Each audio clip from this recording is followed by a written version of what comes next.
It's the night that you've all been waiting for, the kickoff to the high school football season. We got here in a pool of sweat. We're going to try to kick things off here tonight for the 12th time. It's the Ankeny Hawks and the Centennial Jaguars from Ankeny Stadium on the north side of town tonight. Hello, everybody, and welcome into our 2023 campaign. We're again at Ankeny Stadium. Along with Tim Halber, I'm Paul Yeager. Glad to have you here in the booth. Austin Oliver will join us in a couple of minutes. Tonight, Tim, we bring two sides to this story. It's the known and the unknown. As the Ankeny fans wait for their team to come out, let's talk about the known, the home squad, the Centennial Jaguars. This is this team in the playoffs last year, looking to get back, especially when they bring back all their key parts. Who's key for them? A key part is when their quarterback comes back. Trenton Smith accounted for nearly 1,400 yards of offense last year. Also at running back, Eli Porter had all-purpose yards of about 1,000 yards, 700 and 300 receiving. Skill position players coming back. They're both seniors. They're bringing back about 70% of their offense from last year. And it is an offense that, as Coach Ryan Pizzetti says, it's 50-50. Everybody thinks we run the ball. They're pretty good at it, but it also comes key to having an offensive line. Only a couple of guys return on that offensive line. Coach calls it their Achilles heel. Will it be? I don't think so. They always have good linemen coming back in. They got some good size out there. I like that. They also have a very experienced tight end comes in. He's really that sixth blocker they have in the offensive line. That makes that running game go. And for the Hawks, who are coming onto the field now, this is a team that has had a lot of success in recent times. They've won 2 of 3 in this matchup, but they have a lot of unknowns this year. They do. Gone is J.J. Cole. Gone is J-Mo. These guys are on playing Division I, so they're playing well. They only bring back about 53% of their offense. So it's going to be all new faces, a lot of junior, sophomores playing tonight. So see how these young guys perform in a brand new system. Only Hankus has more than a couple of carries, and Caden will get the call also. Another new face that we will see as this team goes on. Also new, the coach. Jeff Bauer gets his chance to be the head Hawk. He was an assistant. His son played for the Hawks a couple of years ago. Now at Central Michigan. Big chance for the former Hawk player to go against his former coach in Jerry Pizzetti. Yes, it is. It's like what's old is new again, right? So the name is very familiar, comes in. He can identify talent. That's where his background comes in. So he puts players in the right positions so they can perform the best. So very interesting. I'm sure he's about as nervous as the players are tonight. And he's wearing pants. Everybody else is in shorts tonight. We'll get in with our weather report with Austin Oliver in just a couple of minutes. We're getting ready to have the Jaguars run onto the field, but we have to run to a break. We will get you ready for kickoff here between as the Jaguars come onto the field right now in their all-black uniforms. We'll take a quick break. We'll have the coin toss and the kickoff when we come back. This is high school football on CISN.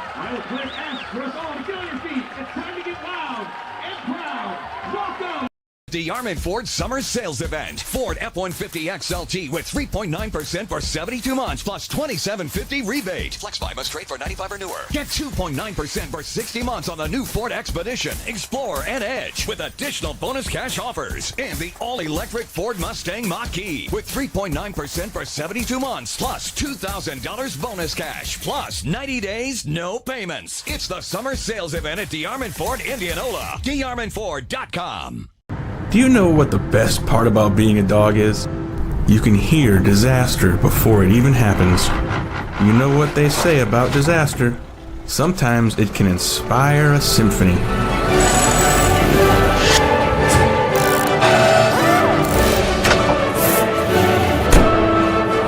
An honest day's work deserves an honest day's treat. No extra charge. And that is why we choose Honest Wrenches. No extra charge. And it's how service should be. For 75 years, Holt service trucks have hit the streets of central Iowa to help customers in need. It might be for plumbing, heating, cooling, a water heater, or the usual repairs and maintenance. We've done that with quality work from quality employees who bring passion and personality to the job. That's the Holt difference. It gives me great pride to see how our company has grown from the seeds of success my grandfather planted in 1947. That's why more and more central Iowans are saying, let Holt handle that. Hi, this is Chris from Fireplace Superstore. Spring will be here soon, and our selection of patio furniture is fantastic, but it won't be that way forever. If you want to get furniture for your deck this summer, come see us now. All the best brands and the best selection. And if you want a special order for this summer, we still have time to do that. Come see us now, Fireplace Superstore, 109th and Douglas in Urbandale.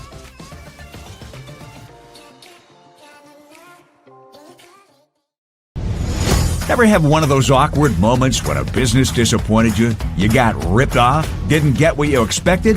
The Better Business Bureau can help you avoid these uncomfortable situations. BBB accredited businesses are honest, ethical, and reviewed annually by the BBB. Don't experience another awkward moment with a bad business. Trust the ones that operate with integrity. Look for the BBB seal. It's the sign of a better business. And find a better business anytime at bbb.org.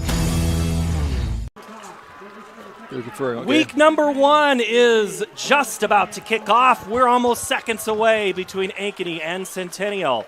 Third member of our crew is Austin Oliver down on the sidelines tonight. He's standing in the shade now. What's that mean in temperatures, Austin? Is that a big change? Yeah, well, I brought the laser pointer with me, laser thermometer with me tonight. It's about 85 degrees here in the shade. It's about 95 on the field. I know it's been a big concern for both teams coming into this, but it's actually that breeze flowing in from the north. It's not too bad down here at all. I think it isn't going to be much of a factor here as the game gets going here. All right, so as you had a chance to watch guys in warm-ups, are you hyped up? Do you feel a little extra adrenaline right now? It's definitely filling in with the crowd.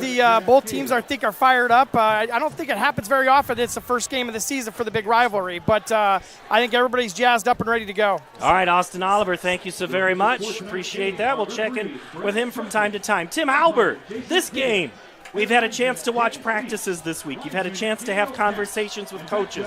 What do you see as keys?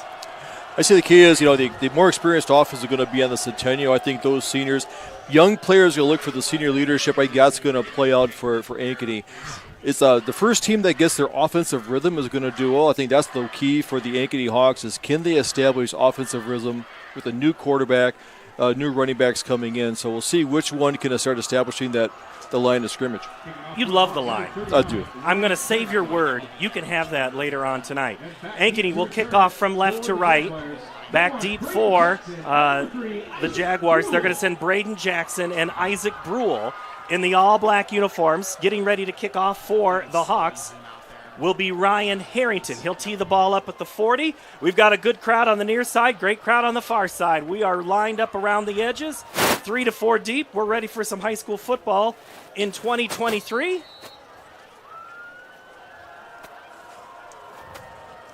Let's play some ball. We're underway. High kick is going to go 8 yards deep, which means the Centennial offense will start at their own 20-yard line. They'll feature Eli Porter at the running back, Trenton Smith at quarterback, Max Snyder at the wide receiver along with Connor Welsh. You'll also see Braden Jackson in the mix. Tight end is Chase Shuddy. Up front, Blaine Sandquist, Max Dickinson, Gavin Humphrey, Lucas Jurovich, and Braylon Deacon Cahey for the Jaguars. For the Hawks up front, Leo Aguirre, Bragan Carter, and Kingston Upabi. Sam Z, Connor Kaiser, and Angela Wernow will get the rest of those starters. Kinnick Voss, Nolan Dalton, Sam Sandvig, and Jacob Moorfeld. Off the snap will be Trenton Smith out of the gun. In motion goes Jackson. It's a give up the middle right away. Connor Kaiser on the tackle. And the run is Eli Porter. No gain, maybe a tough yard at that. Nice job by Connor Kaiser filling the goal. Moving from the outside linebacker position from last year, now playing the middle in that 3-3-5 defense that they're implementing this year for the Ankeny Hawks. 3-3-5, it has that fifth is kind of that, I don't know, you call it a cash, a star type. We'll see how that plays. Doherty is lined up kind of in center field right now, eyeing the quarterback. It's a give again to Porter. He cuts back and has a lot of space. He's at the 40, tripped up at midfield, and the tackle is made by the Hawks. Kinnick Voss saves the score there. Otherwise, I think Porter is running a long time. Gain of 27, first down for the Jags. Good block by Mac Dickinson getting out there from his guard position, kicking the end out. That's what's going to go through. You got a 3-down lineman for Ankeny, so they got to make sure they maintain gap integrity there, or they're going to get moved around. So we'll see how this 3-man line holds up against the offensive line of the Jaguars. Ball is spotted at the 49 on the Centennial side of the field, so 51 yards to go for the score. Handoff, Braden Jackson gets his first look, and he is ripped down. Angelo Wernow makes the stop after a gain of about 3, but he does get across midfield. Jackson getting some of his significant snaps. Had a few last year. Braden coaches talked about him. Gained some weight, gained a little muscle, gained some confidence. Also a big track star. That's really, I was amazed by these guys playing 2 sports and the amount of track athletes we have on the field. Morgan next to Smith in the backfield. In motion, Jackson. They give it to Braden around the right side. He's got some space. He's tripped up, but still going for another couple of yards. Jacob Moorfeld makes the stop, gain up to about the 37-yard line, enough for a first down to move the chains. Pickup of 11. Centennial doing a nice job getting their offensive tempo in. They're running inside both sides of the field, running that into the short side. It's a good mix of running plays here for the Jag offense. It's all been on the ground. Coach Pizzetti always says we like to be 50-50. It's been 100% run at this time. He goes under center, I formation, Porter. He escapes one tackle, gets out of a second, now runs near side. Stiff arms near side, and he is knocked out of bounds at the 20-yard line by Jacob Moorfeld. Not before another big gain for the Jaguars. They are just running at will. The yard got out there, broke 2 tackles coming here to the left side, got downfield, missed tackles there. That got to wrap them up, or it's going to be a long night for the defensive backs. Jaguars go with the hurry-up offense. Offset backfield, they go with Porter. He goes on left side, And he'll get a couple down to the 18. Quarter on the carry, gain of 3. Looks like Nolan Dalton and also Leo Aguirre. Kaiser filling in well there for the linebacker spot, not letting him get, creating that bigger seam for the running backs to run through, so filling the holes quite well. Gain of 3, 2nd and 7 from the 17. Jaguars rolling in this drive, which started back at their own 20. 9 minutes, approaching 9 minutes on the clock in the first quarter. It's a handoff Morgan, and he is stopped with nowhere to go. Angela Wernow behind the line makes that stop. It'll be a loss of at least 3, if not 4. I don't know. I'm trying to call. Is this the first third down play in this drive? Yeah. So it's good stop there. 3rd and long. That's exactly what this defense wants to do. Now can they hold them? With this, now do the pass play. The big target out there is Chase Shetty, number 10, senior. Highly recruited, looking at, got some, D1 looks out there. So see if they want to do that. I know that Trenton does a good job of the rollout. Let's see what Smith does. He looks to pass to the right side, now goes across the middle. It's almost intercepted. That was in the hands of Angela Wernow, and he is going to see that one in his sleep all night. He had both hands on it, falls short. I would even argue the sun was in his eyes because I was having a hard time seeing him right there. Yeah, he turned around, the ball was right there on his hands. But good stop there. They bent but didn't break, so now we bring on Bendiza in for the kick. Bendizu will kick it from it'll be a 28, which makes it a 38-yard field goal. Chase Kluver, the holder, on the near side. The snap, the hold is down, the kick is up. It looks good because it is good. Jaguars strike first at the 8-13 mark. They lead 3-0. This is high school football on CISM.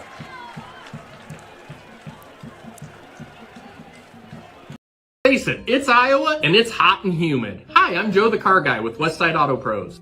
Some of us are going to get in our blazing hot vehicle and the air is not going to cool us down. When that happens, I have same-day AC service appointments at the ready. We can pick up your car, drop it off, shuttle you home, or even help you get a rental car. And all of our AC repairs come with our lifetime parts and labor guarantee. If you're having problems with your AC, give us a call or scan the QR code to schedule your appointment today. For the best, head west, Westside Auto Pros.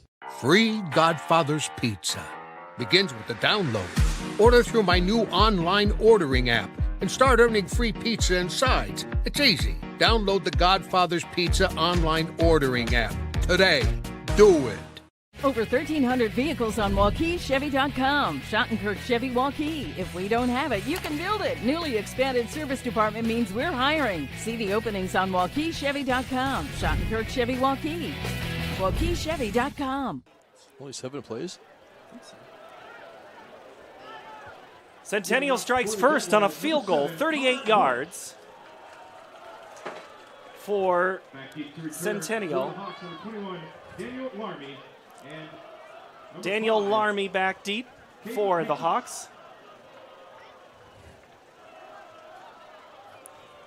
Larmy on the near side. On the far side is Henkus.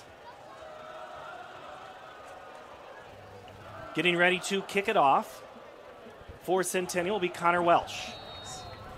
Ball is teed up at the 40. Jaguars go 7 plays to score on that drive of the field goal. It's a short kick, and the Hawks better get on that football because it's live, and the Jaguars have it. They have it at the 35-yard line. Special teams, game number 1 can be huge, and it was right there for the Jags. You don't normally see this onside kick. It was a pop kick that went about 15 yards.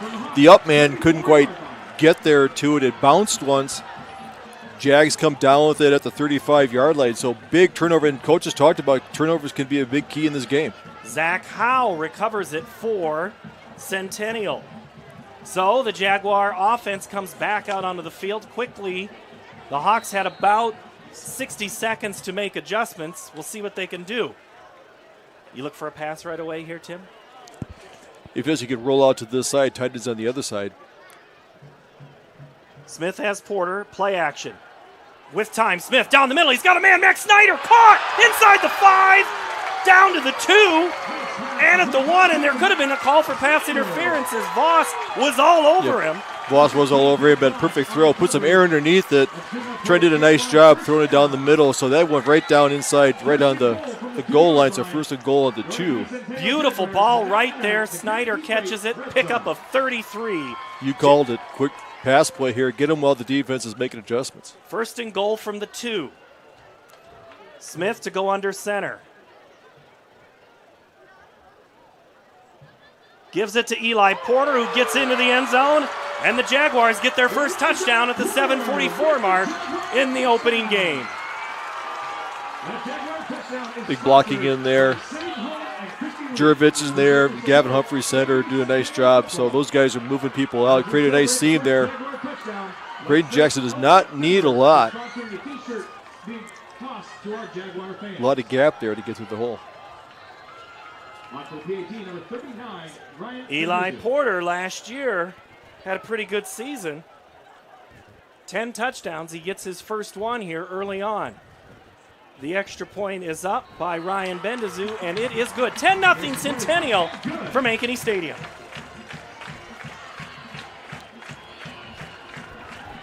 With 7:44 left in the first quarter. National sales event is going on all month long at Diarmid Automotive Knoxville. New Silverado 1500 Turbo Max with up to $9,000 off MSRP. Must trade 09 or newer. Must own or lease 09 or newer Chevrolet. New Sierra 1500s with 2.9% for 60 months. Available on all trends. New Jeep Gladiator with up to $7,000 off MSRP. And new Ram 1500s with up to $11,000 off MSRP. Every vehicle is tagged with one low price at Diarmid Automotive Knoxville. DiarmidAuto.com. Ever have one of those awkward moments when a business disappointed you? You got ripped off? Didn't get what you expected? The Better Business Bureau can help you avoid these uncomfortable situations. BBB accredited businesses are honest, ethical, and reviewed annually by the BBB. Don't experience another awkward moment with a bad business. Trust the ones that operate with integrity. Look for the BBB seal. It's the sign of a better business. And find a better business anytime at bbb.org. Jaguars score on 2 plays after a short field onside kick. Connor Welsh up to do it again. Back deep for the Hawks. Kinnick Voss and Caden Hankus. That's another short kick, but this time it's taken at the 28-yard line by Paul Paintner. Let's go down to Austin Oliver for his first in-game report. We didn't have a chance to get to you last time, Austin. I know right there for the Jaguars off of that turnover on the kick. It went short again. I was wondering was that actually an onside kick or just a regular kick that went short? I was looking down here. Nice pass though on that first play after the turnover came right into me and was some pass interference, but did a nice job of corralling it right there on the 2-yard line. All right, Austin, thank you. 10-0 Centennial lead, 7:43 to go here. First look at this Hawk offense. They bring Luke Anderson at the quarterback. He's in the gun, sends Hankus in motion. 3-step drop, looks to throw down the far sideline. He's got a man, but just a little too far. His intended receiver was Devin Akers. Kind of thought that's where we would see the first play go to, right? Right, yeah. Devin Akers, coach talked about him as really good in state track. Keeps growing. I think he said he measured him at 6'6". Now he's at 6'6.5", so he might grow another half inch during the game. 2 receivers to the left and right for Anderson. Now Larmy, he'll get his first handoff, goes off left side, cuts through, and he'll get across the 30. Cole Pieper makes the tackle. The senior linebacker, 6'1", 190. Manageable, but still third down for the Hawks. See how Luke Anderson handles here his first third down, 3rd and 6. They send trips to the right of the formation. Anderson with time throws to no one. I think we had a little miscommunication. Both Akers and Hankus were there in the middle. They were the closest within 10 yards. Yeah. So it'll be a 3-and-out for Ankeny. Looks like Erlmar might have cut his route off a little. He kind of did a little hook it to the left that he's expecting him to stretch it out. So not what you want in your first series, 3-and-out, but they look like they're not shying away from throwing the ball. Isaac Brule and Braden Jackson back deep for Centennial. On to punt is Harrington for the Hawks. Gets it away. Short kick, but a spiral. Bounces at the 38. Still on a roll, and it's going to take a Hawk bounce. Go inside the 20. Thing is still moving. It'll be downed by the punter himself. Good hustle, Harrington. And it'll be Centennial football at the 13-yard line. All right. 3 plays, it's hard to gauge. Yeah. But what did you see? I see probably just threw the pass on the first down there just to kind of loosen everybody up. They got positive yards on that second down, so I think they can get the blocking scheme up there. They got to stay away from the 3rd and long. So, but it doesn't give this defense. They're back on the field. They play the majority of the game here. So see how this heat's starting to affect them and how they handle this offense. Still a warm night, but not as bad as it's been. The Hawks practiced at night on Wednesday. The Jaguars have been in the morning all week. Handoff, Porter. He goes off left tackle, waits for the hole to open. Doherty and also Nolan Dalton come up to make that tackle, but not before enough for a first down. I think that was a gain of 13, almost 14. 13. Yeah, they're pitching down there, looking at pulling the guards. Blake Sandquist is out there. Leading the way. So they got some size on that offensive line. If they get pulling and if they get around that corner and creating a seam there, they're just cutting it up there along the hash marks and making big gains. Smith will be out of the gun. Has a receiver to his right. Porter goes in motion. Then they give to Morgan. And that play's been a little harder to get anything going forward. J.J. Morgan, the sophomore. Good read by Wernow coming in there, getting him in the backfield. So that was a delayed handoff. Looks like they're going to set up to pass and did a draw play. Did a good job. So a lot of pressure on that front 3 there, keeping their gap assignments, and linebackers are filling the holes quickly. But they need to get up and not get blocked out of the play. So now we're getting into a 2nd and 11. 107 yards of offense for the Jaguars in this first quarter alone. Smith with time. It runs out. Kaiser misses one tackle. Smith is hit so hard his helmet comes off. Doherty as well as Dalton pop off the quarterback, so we're going to find out who the backup quarterback is. Now, the helmet come off for the sideline. Does that count versus in the field of play? Watch the replay. We'll tell you in a minute where he is. He's in the field of play, so all right. He has to come out. So Chase Kluver will come in. So Kluver is the backup. Big play there by Doherty coming up here from, as they call it, the Hawk position. It's like a 3rd safety position coming up there. Put a big hit, so now it makes it 3rd and 4. 5:30 mark for Kluver. 2 guys look like they were in motion. Kluver keeps it, cuts it back up, and then he has stood up. Samuel Z and Dylan Doherty. So if the Hawk defense gets out of here, they're bringing up a 3rd and 2. 4th down now. 4th and 2. Yep. From the Jaguar 35-yard line. And it looks like the Jaguars are going to punt. They're sending out Isaiah Bassett to kick. Also defensive lineman. That's a very common combo, right? Defensive lineman, punter? Yeah, defensive ends are commonly known as punters, right? Well, Marv Cook was a punter at a tight end. Right. High snap, high kick. That is a monster up higher than we are.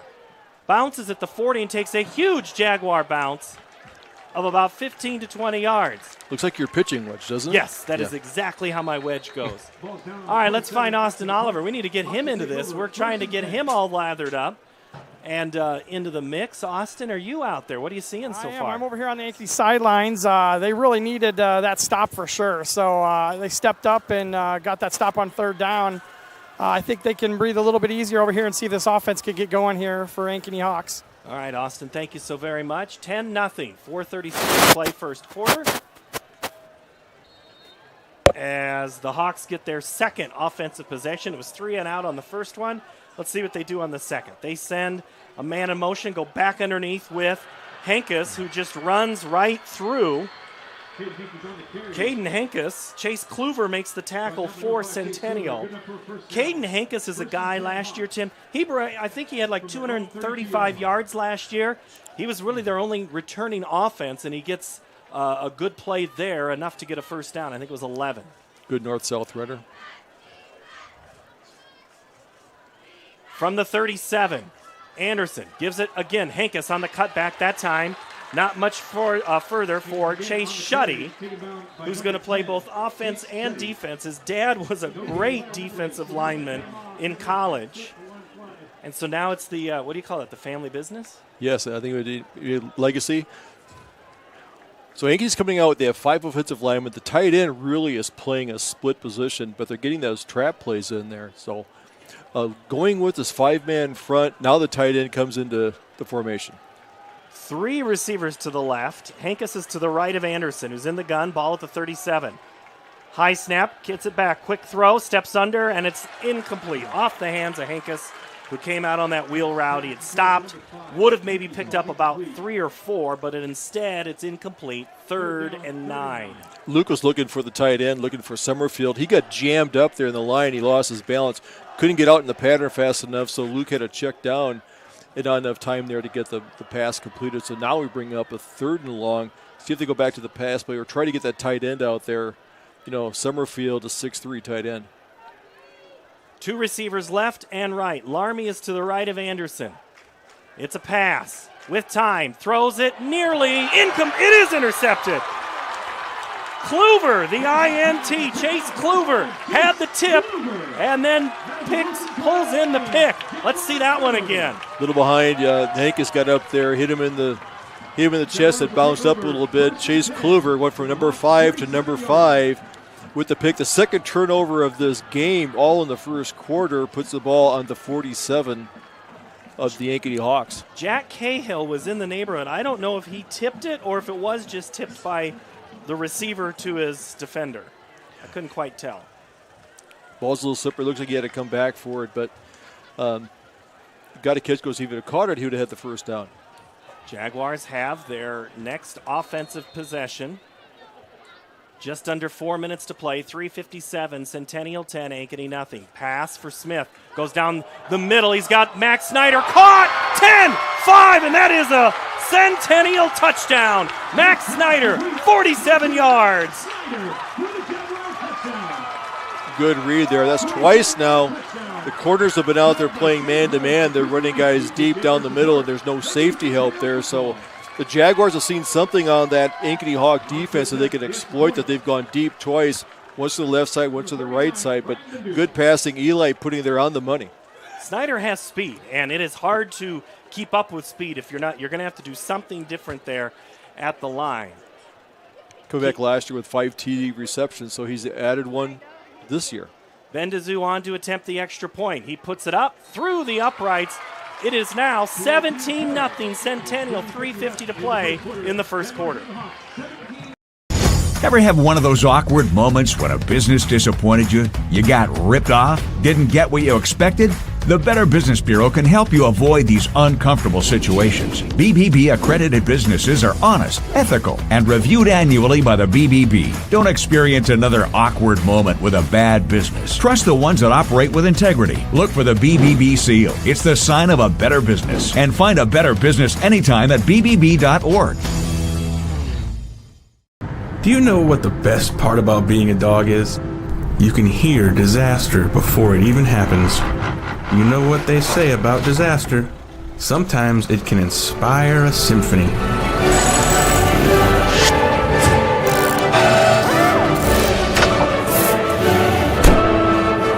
An honest day's work deserves an honest day's treat. No extra charge. And that is why we choose Honest Wrenches.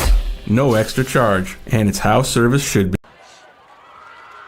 It has been all Jaguars in this one. 17-0 Centennial in just the first quarter. A lot of runs, but 2 of 3 passing, and the last one of the biggest, 47-yard touchdown play from Trenton Smith to Max Snyder. High kick, going to be taken back at the 5. Hankus has it. He's at the 15, now 20. Cuts back in near side 30. Has a seam, 35, 40, 45, and he's horse-collar down at the 47-yard line. Tackle made by Connor Welsh on that play. Otherwise, great return, great start for this offense that needs some type of spark, Austin Oliver. Ankeny's going to have to find something here in a hurry. What do you see? passes. It almost looked like a mirrored play on both of them. But yeah, like you guys called out, the safety was nowhere to be found. It was just that corner being left on an island. But great passes on both of them, put them right on the money. All right, Austin, thank you. 17-0. Centennial with the lead. 3:41 to play, first quarter. Hawks lined up at the 45, best starting field position, third offensive series. 3 and out, and now they go Larmy. He cuts it back. He is pulled back. Zach Howe got on his hand first. Finishing him off was Reed Anderson. Now, Reed's dad, Taylor, is one of the co-defensive coordinators for this Centennial team. Nothing like having your dad as your coach at the varsity level, right? Anderson, Larmy. Tries to get to the outside, just never quite got his footing going. Zach Howe there first. Finishing him off was looked like Reed Anderson again. Coming in for his linebacker spot, did a nice job, keying on Larmy that he had a slide hold there. So now we're back to that 3rd and 4 is a critical down for the Ankeny Hawks. Can they keep moving the ball? They've had some success running the ball up the middle, but it looks like an apparent passing down. Anderson calls for it, gives it to Larmy up the middle, and he's hit by Zach Howe again. So Howe involved in all 3 of those plays. It's close to a first down, but it is a long yard. In fact, I think it's going to be 2. If you're Ankeny, you've given the ball back to him in better field position. You go for this, right? Right, see if you can make him jump offside. Anderson from the gun, 4th and 2. Quarterback sneak. Hawks need to get to the 45. Hard snap. Play clock down at 15. Let's see if the Hawks go through with it. Right now it looks like they will. Larmy up the middle, has the first down and then some, up to the 39-yard line. Reed Anderson there to make the tackle, and also Chase Kluver. Nice seal block there by Jack Dorfler. When the returning lineman there sealed it off, created that seam for Larmy to get that big gain for a first down. Look at you, seal block. Nice. 1st and 10 for the Hawks. Under 2 minutes to play. Anderson with time. Throws down the near sideline. Little underthrown. Caught by Devin Akers at the 11-yard line. And they've given him the catch. They put it there. And there's no replay in high school. So, but there is a replay on CISN, Tim. Here it is again. Let's watch it. But he's 6'6", and he stretches his arm out. He gets up there. Yes, I think he got the right foot in. Went right over Welsh. First down to the 12. Pickup of 27 yards on the play. Hawks are cooking now with 1:48 to play. They have a bunch trio to the left. They go Larmy up the middle. Cuts back. Larmy gets inside the 10 before Jack Cahill makes the stop. And we do have, I believe, injury. We have a penalty. First penalty of the game. Our officials today, looks Brad Bunting, Jason Higgins, like James Leach. Possible motion in the offense. Legal shift. Yep. Offense. 1 to 4 players in the backfield. 5-yard penalty, take a spot. Replay, first down. That'll happen if you want to get the players lined up. They get out wide there. They don't get their mark set to know that who needs to be up on the line and who needs to step back. So they probably that can happen. I was going to say that Larmy does a nice job when he plants that foot. He cuts straight upfield. So that's where he becomes quite dangerous. He gains a lot of yards inside the tackles. Penalty is worth 5 yards backwards, so it'll be 1st and 15 to go from the 17. 3 receivers to the left. They go Larmy off the right. He has one white shirt. That's Henkus inside the 15 to the 14 before he is tackled by Nate Christensen. Cahill came up there but just couldn't quite wrap. Nice spin move by Henkus there. These guys do a good job. They don't run the outside to the sidelines. They do cut upfield to get the maximum amount of yards they can. 1 minute to go in the first quarter. It's been all Centennial. Anderson now pauses for a moment, looks to the left, switches Henkus from his right hip to his left. 15 on the play clock. Anderson gives it to Henkus. Cuts back into the 10. He's close to getting inside the 5. He'll be a couple of yards short of the first down. They do have to run a play here. The play clock's about 2 seconds ahead of the game clock, so they will have to run here on a third. Isaiah Bassett, the tackle. Anderson in the gun, gives it. Henkus up the middle, falls forward towards the 1. He'll be short of the goal, but he will likely. Oh, they're going to say he's short. Don't know if he got a knee down. Good push there by Bierth and Mullison there, so they've got 4th and a foot. I would have let the clock run to go back to the sideline and look at a play. And I think the Hawks are going to get the benefit of running out of time in the quarter to talk it over.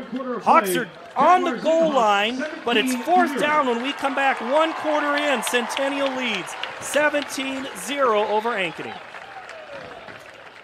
For 75 years, Holt service trucks have hit the streets of central Iowa to help customers in need. It might be for plumbing, heating, cooling, a water heater, or the usual repairs and maintenance. We've done that with quality work from quality employees who bring passion and personality to the job. That's the Holt difference. It gives me great pride to see how our company has grown from the seeds of success my grandfather planted in 1947. That's why more and more Central Iowans are saying, let Holt handle that.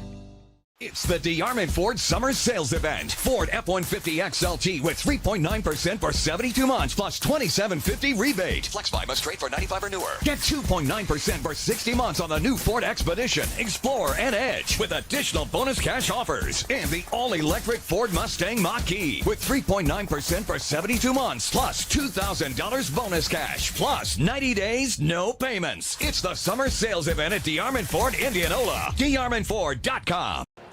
What do you call it? 4th and a foot. When you got to have points. You can't kick it, can you? You can't kick it, can you, Tim, on 4th and 1? Now we're at a 17-0 end of first quarter. I think you've come to play the game. I think the line has been moving quite well. They've got 10 rushes for 46 yards. That line has gotten some push there and finding holes for Larmy and Henke. So I would see them going again. You're going to see a lot of pinch up there in the offensive line. So I wouldn't go outside. I think there's a seam off tackle. There is a little bit of a different play. Connor Kaiser in at Wildcat quarterback. Connor takes the snap, dives forward near the goal line. I think he's going to be short. He'll be at the 1 foot line, but it was the Wildcat. And I don't think I'd want to tackle Connor. He stayed in the game. They looks like Joel Lanning from Ankeny here running for Iowa State offense. Kaiser again takes the snap, goes up the middle, and scores the touchdown. First Hawk score of the year is the senior Connor Kaiser. 6'4", 215-pound quarterback taking it in.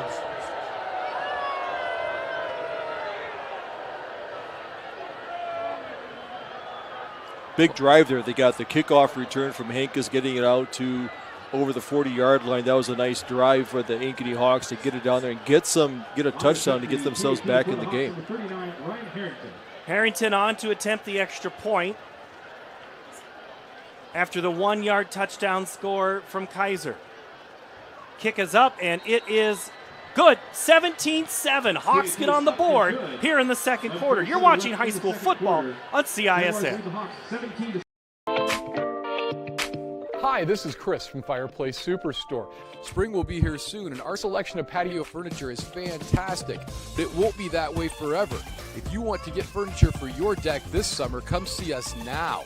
All the best brands and the best selection. And if you want a special order for this summer, we still have time to do that. Come see us now, Fireplace Superstore, 109th and Douglas in Urbandale.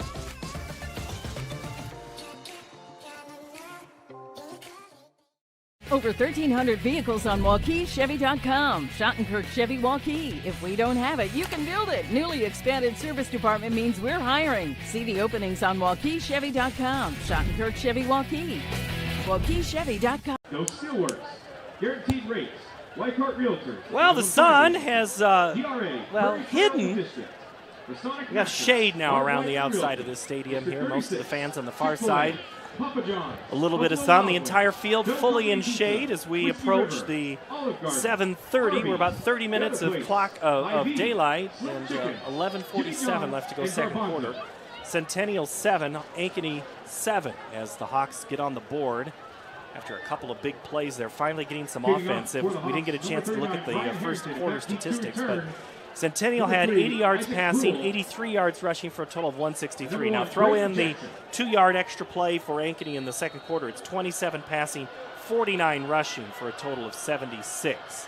Isaac Brule and Braden Jackson back deep for the Jaguars as the ball hits at the 2-1 and bounces over the head of Jackson.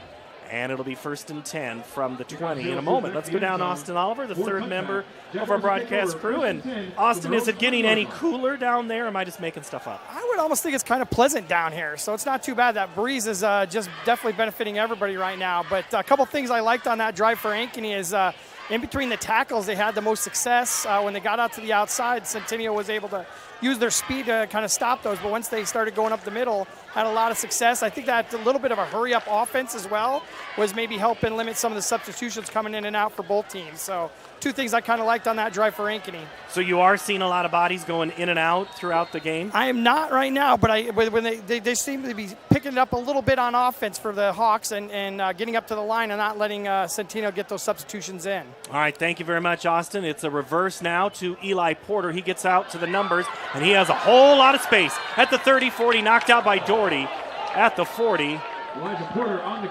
And he was right there in the number, or right on the ticks on that far sideline. Big pickup, looks like about 12 before he's shoved out of bounds by Dillon. It'll be 1st down for the Jags.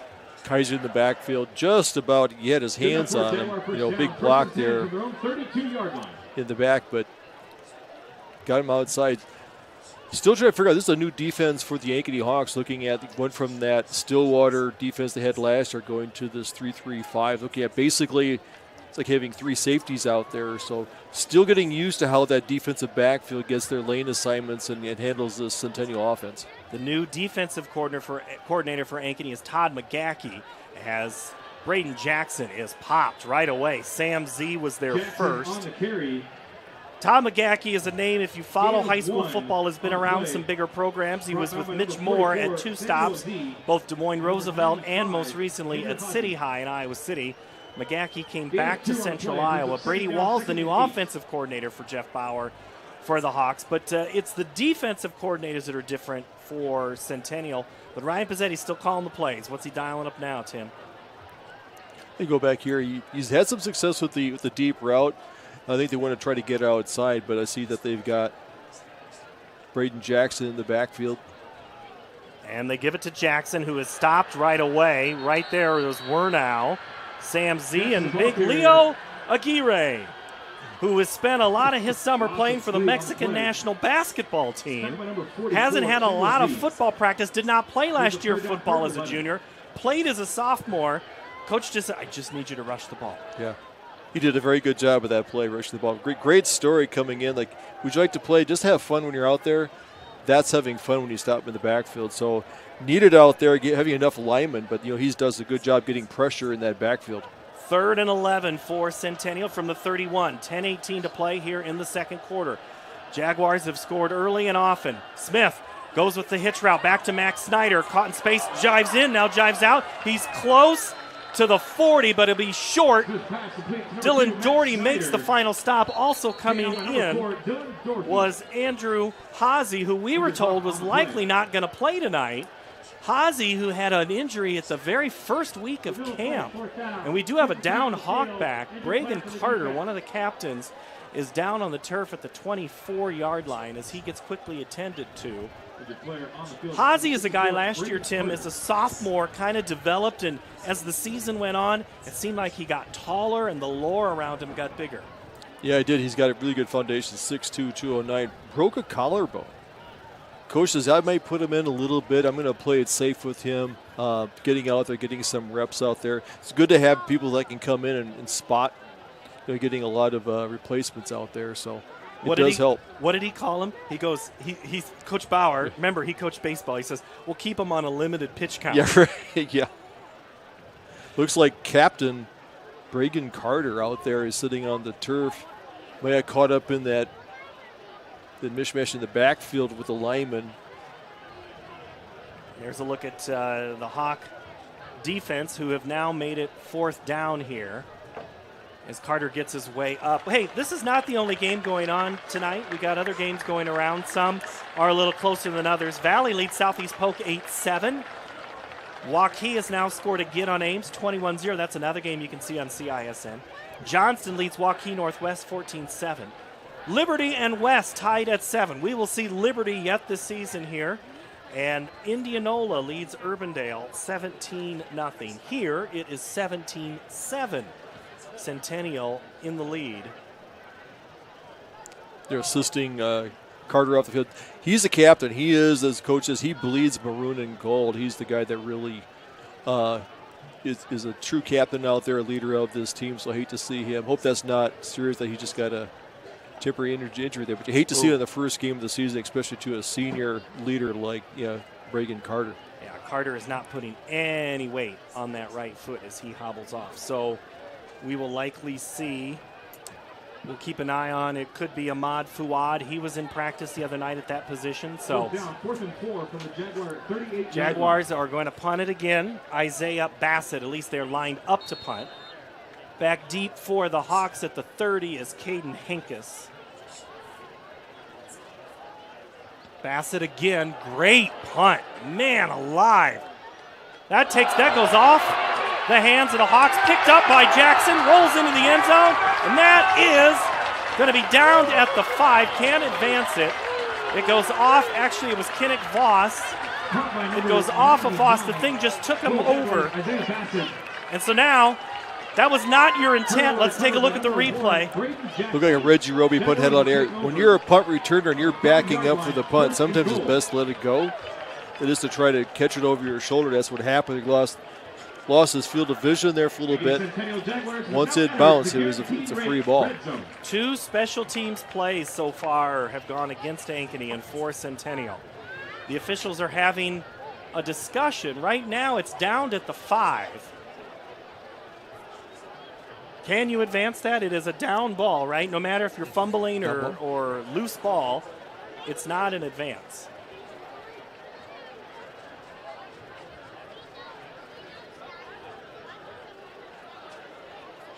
All it has to do is go off of the receiving Are they team. discussing if Voss did touch it? I didn't see the replay, but he did touch it. Otherwise, he'll just be down.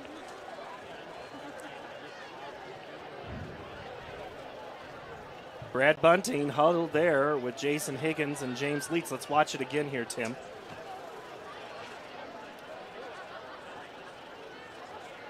Yep, it's it did. Touched all the way back at the 18, and then Jackson picked it up at the 6.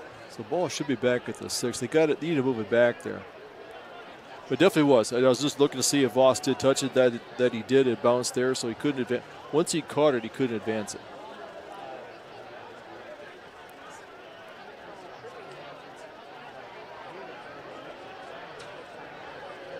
You can see Brad Bunting. Is it on Going upfield was the ball was muffed, then went across the goal line. Therefore, it's a touchback. It'll be first down, Ankeny on the 20-yard line. He did not have possession. If you'd have had possession, the ball would be dead there. It'd be Centennial ball. So he's saying that because he didn't have possession until he got in the end zone, he is like a down punt. It was a muff in the end zone. So basically, it's going to be Ankeny ball touchback. And not the same as a kickoff, where it is a live ball right at the moment. Correct. That's how he's calling it on the field. Ooh, that is a big momentum. I may have to call my official friends to make sure that is correct, but that's what the call is. That Ryan Pizzetti and Jerry Pizzetti, the co-head coaches, are on the left and right of Brad Bunting.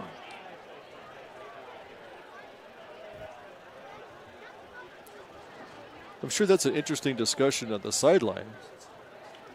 You know, when whoever gets talked to first, it's not in their favor, right? Exactly. They're explaining it. This is the call we're calling, and we're sticking with it. I need to check on that, but that's what they're saying is that Jackson made a great play, but since he didn't gain possession until he was in the end zone, it goes then as a touchback. But again, I think you're right in the very first thing you said. If it is over your head, let it go. Right. You would rather have it downed inside the 5 or the 1 than lose possession. Anderson goes to work. He goes Caden Henkes, who falls forward after a quick trip by Jack Cahill. Gain of 3 on the play. And the Hawks again with that tempo offense. Zach Howe also in there for Centennial. 9.5 to play in this first half. Coming up at halftime, we're going to be talking Centennial boys golf. Hankus again, right side, breaks one tackle, breaks two, gets into the secondary before Kluver and Howe. And that is going to be enough for a first down. Gets up to about the 31, so a gain of about 6 on the play. Nice block there by Dorfler. Even the tight end, Summerfield, coming across the formation in the back, getting a block there, helping to spring that, helping to get the first down. 3 receivers to the left for Anderson.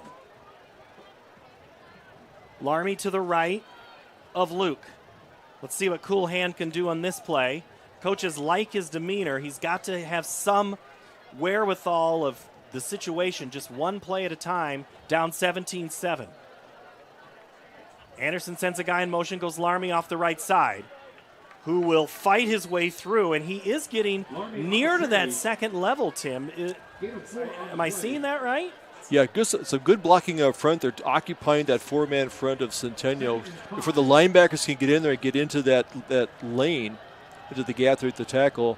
But the good cutback runs by Larmy and Hankus is getting him positive yards. Chase Kluver, the tackle for Centennial. 2nd and 6, gain of 4 on the play. Larmy again goes back up underneath, escapes one, and gets near the first down. He's across the 40, and they stop the clock, and they're going to move the chains. Nate Christensen, the tackle for Centennial.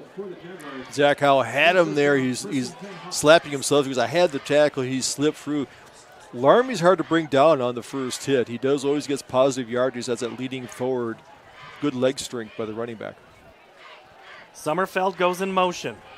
High snap, Larmy. Met right at the line. Oh, my. There's the punter, who also happens to be a big defensive end, Isaiah Bassett. Also, Mac Dickinson in there, creating a stoppage there. There was no moving, so that was going nowhere. By good play by the defensive front. Loss of 1 on the play. 2 receivers left and right for Anderson. Here comes some pressure. Steps out of it, throws across the middle. It's incomplete. Intended for Evan Erlmeyer. Chase Kluver on coverage there. Referee was right on top of that. It was right in front of him. Good movement by Anderson out there, but you hate seeing a quarterback throwing back across his body in the middle of the field because very few good things happen when you try to make that throw. Right. He might have his second INT of the night. 3rd and 11. Anderson comes up to the line. Now he sends Hankus farther out wide. They're bunched between the hash and the numbers. They go Larmy up the middle. Larmy escapes one, jumps into the air, and doesn't go any further than the 47-yard line. Mitchell Greider, the junior defensive lineman, 6 foot 230. Erlmeyer had a block out there, so 4th and 4. They look like they're going to go for it, but can they get them to jump offside? I think they're going for legit play here. Plenty of time on the clock, 20 seconds on this snap.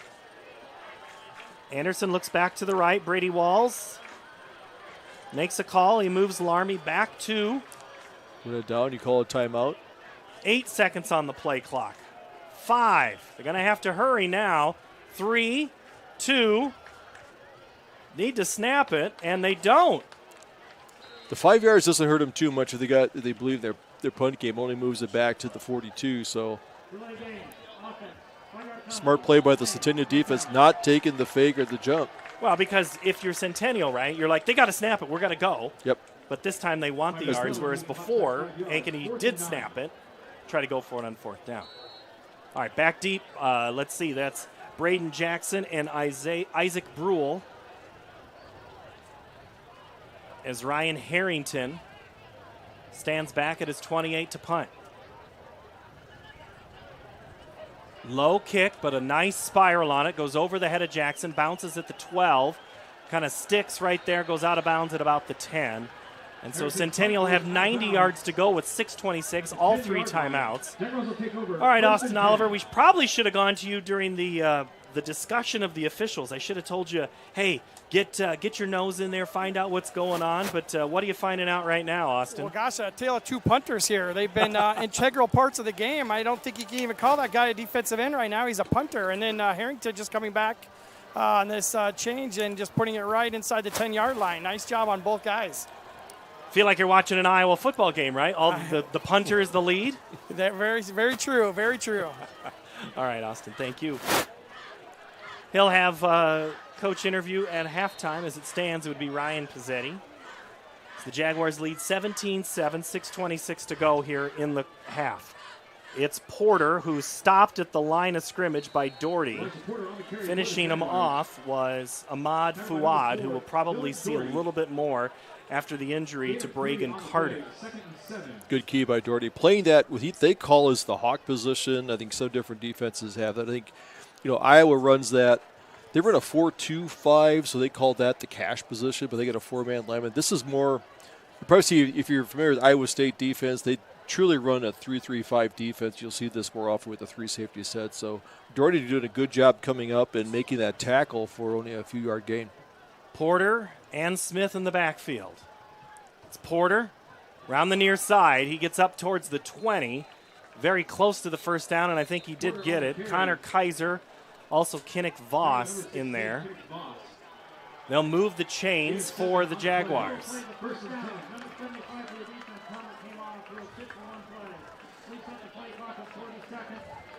Nice job by the offensive line getting out the point of attack, creating a seam for Porter to get up there and pick up the first down. 5:33, clock moving.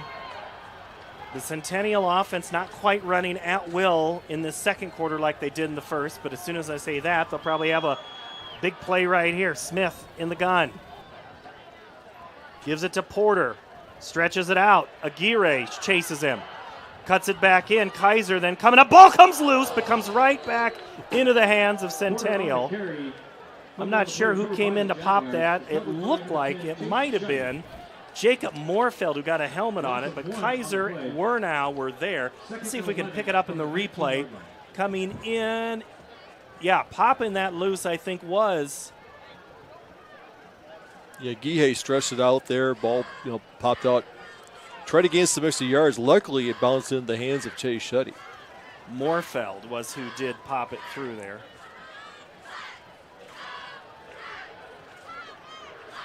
Blitzing situation. Smith throws, and Snyder had his man beat. There is a penalty flag.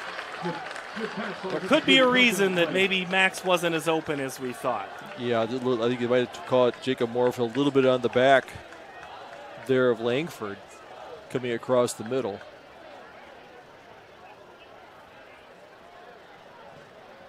So what would... Defense, number 3. That's running for 50 yards from the previous spot. The yardage, first down. Yep, you called Moorfeld, and that is who it was. And so the Jaguars will move the ball up on the penalty up to the 34-yard line. It will be first and 10, 4:30 to play.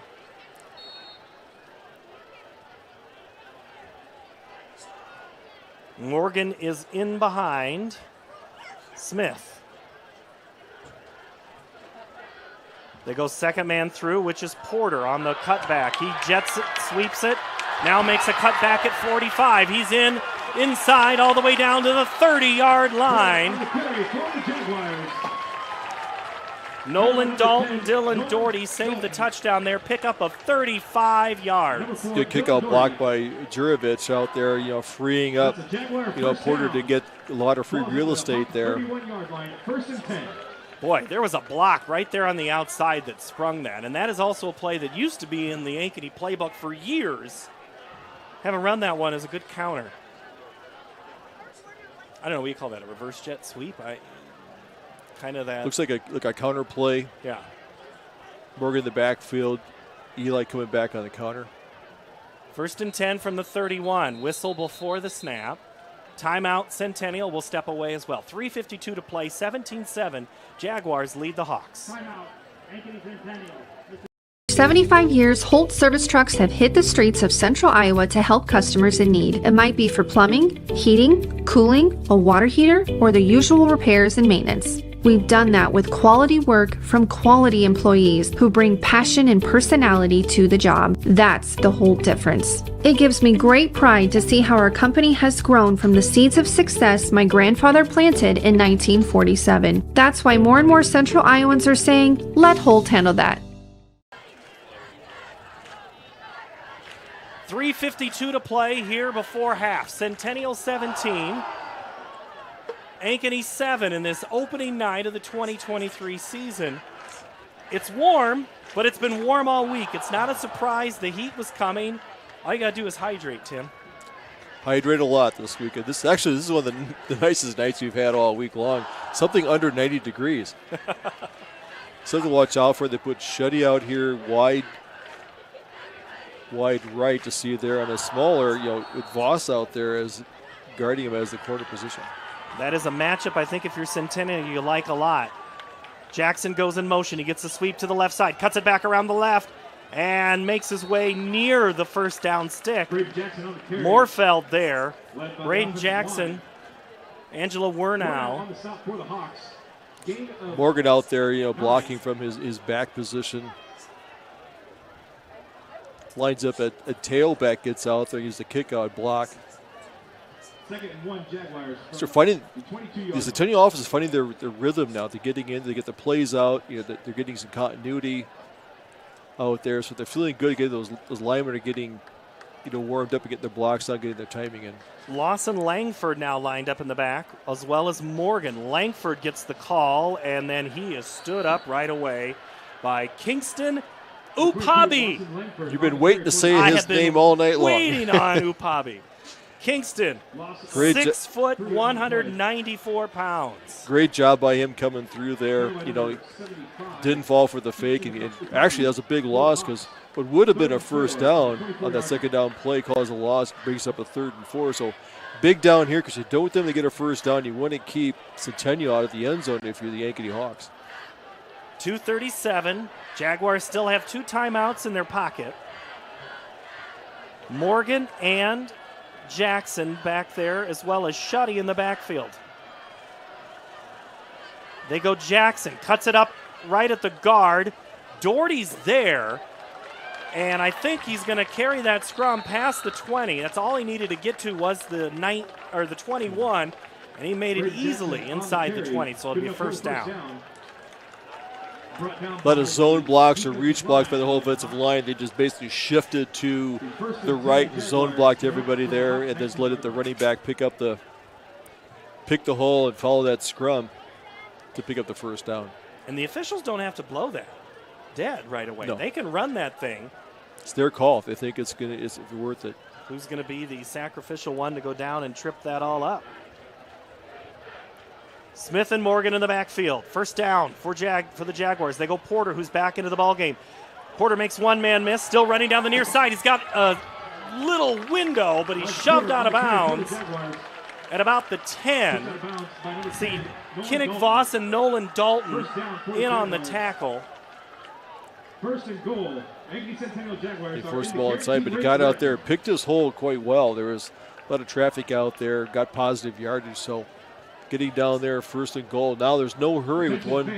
This is coming up the 9th play of the drive for Centennial. This is a Centennial-like drive for their offense. First and goal from the 8.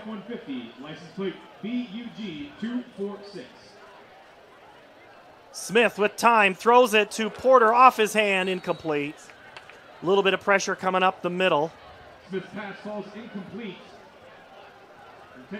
As Eli Porter, boy, that's in that precarious position, Tim.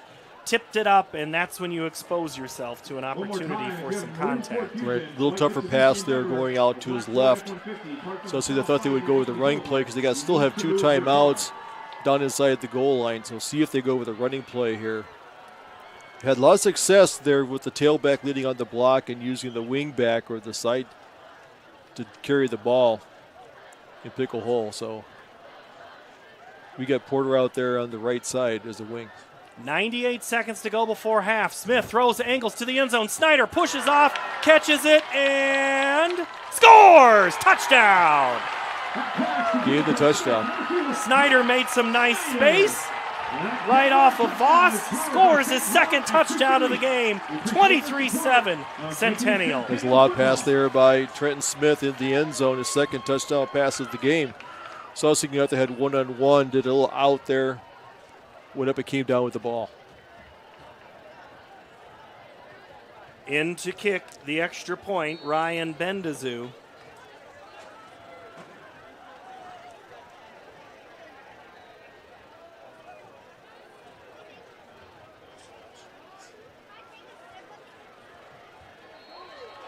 It's good. Centennial 24, Ankeny 7. This is high school football on CISM.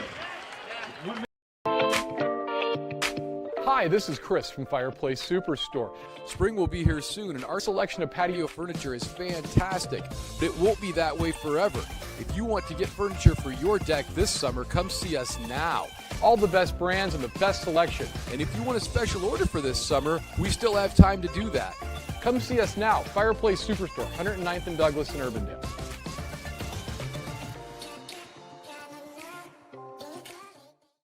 Over 1,300 vehicles on WaukeeChevy.com. Schottenkirk Chevy Waukee. If we don't have it, you can build it. Newly expanded service department means we're hiring. See the openings on WaukeeChevy.com. Schottenkirk Chevy Waukee.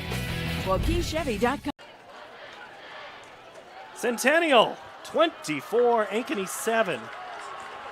This one has been a dominant offensive possession. 10 plays, 90 yards, took 452 on the clock.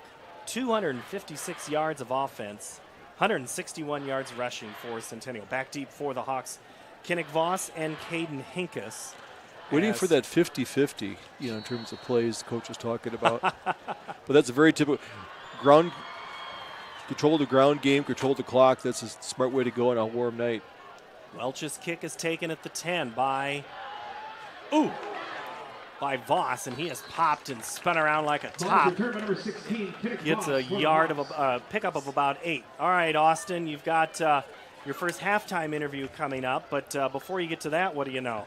Well, I tell you what, that Jags quarterback has been on the point on all three of those touchdown passes. I mean, there's been pretty decent coverage on all three of them, and he has just put it right where his receiver, because the only person that can get it. So kudos to him on all three of those touchdown passes. Austin Oliver, thank you. Minute 28, Hawks have all three of their timeouts. They trail 24-7. They have the ball at their own 22-yard line, 1st and 10 after the kick. 3 receivers to the left side for Luke Anderson. Larmy is to his left, 1 receiver to the top. Anderson calls for it, looks to throw across the middle, caught. Yes, catch made by Nate Christensen. Makes the tackle. Evan Erlmeyer, the Nope, catch. they called incomplete. Incomplete. I wasn't 100% sure on that. Looks like Pieper was in on the coverage there, stripped him, doing it, get his hands around the ball, so it ball's incomplete. Coming near side for the Hawks is Mason Randolph. Haven't seen him in the game too much. They throw across the middle, caught by Erlmeyer. He's at the 40, makes a pinball-like move, spins it around video game style up to the 45-yard line before Jack Cahill makes the stop. 1:16 to play. Clock stops for just a moment. They still have 2 timeouts left. Oh, he was wide open right in the middle of that zone coverage and made the nice move around Reed Anderson. 1st and 10 from the 46, pick up a 24. Far sideline goes for Randolph, just underthrown just a tiny little bit. On coverage was Connor Welch. Devin Akers, the intended receiver. Trying for that play he completed early on in the first quarter where Akers going down the sideline, using that height that he has a receiver. Very much an old name for a great receiver. Brody Brecht had that style years ago of using that height and length to catch the ball. I think the Hawks would take a Brody Brecht possession now and again this season. Anderson with time. Now it kind of stops, goes down the field. He's got Akers again, caught at the 25-yard line. Connor Welch is on his pocket all the way down to the 22. I think Connor Welch had a little bit of jersey, like trying to stop him, but using that, good job by Luke Anderson, staying in the pocket, being cool hand Luke again, finding room down the center of that Centennial defense. Pickup of 33, 48 seconds to go. Anderson flushes out, throws behind, caught by Evan Erlmeyer inside the 10. Tackle Chase Kluver. Hawks are moving. They're inside the 10-yard line. First and goal with 40 seconds. Clock will stop. They still have 2 timeouts. The running game is still viable in here, and Laramie's in the backfield. Anderson surveys, calls for it. High snap, looks to the left. Now clock expires. He is going to be sacked. Huge play. Mitchell Kreider. Timeout, Ankeny. Couldn't find anybody. Smart play, not throw it in there. But Kreider coming in has a bit of a bad wheel in there, getting the sack in, forcing them to take a timeout at this point. Is that the first time that Anderson's really been under pressure tonight to throw? Yeah, he scrambled a little bit. You know, he had the one across here when he caught Erlmeyer the play before this. So he's moving. He's got good mobility back there, but sometimes you have to know when to eat the ball and live for another play. But good coverage there by the Centennial defense. You get down there into the red zone, not letting receivers break free, especially on the back side, the back corner there in the right-hand corner.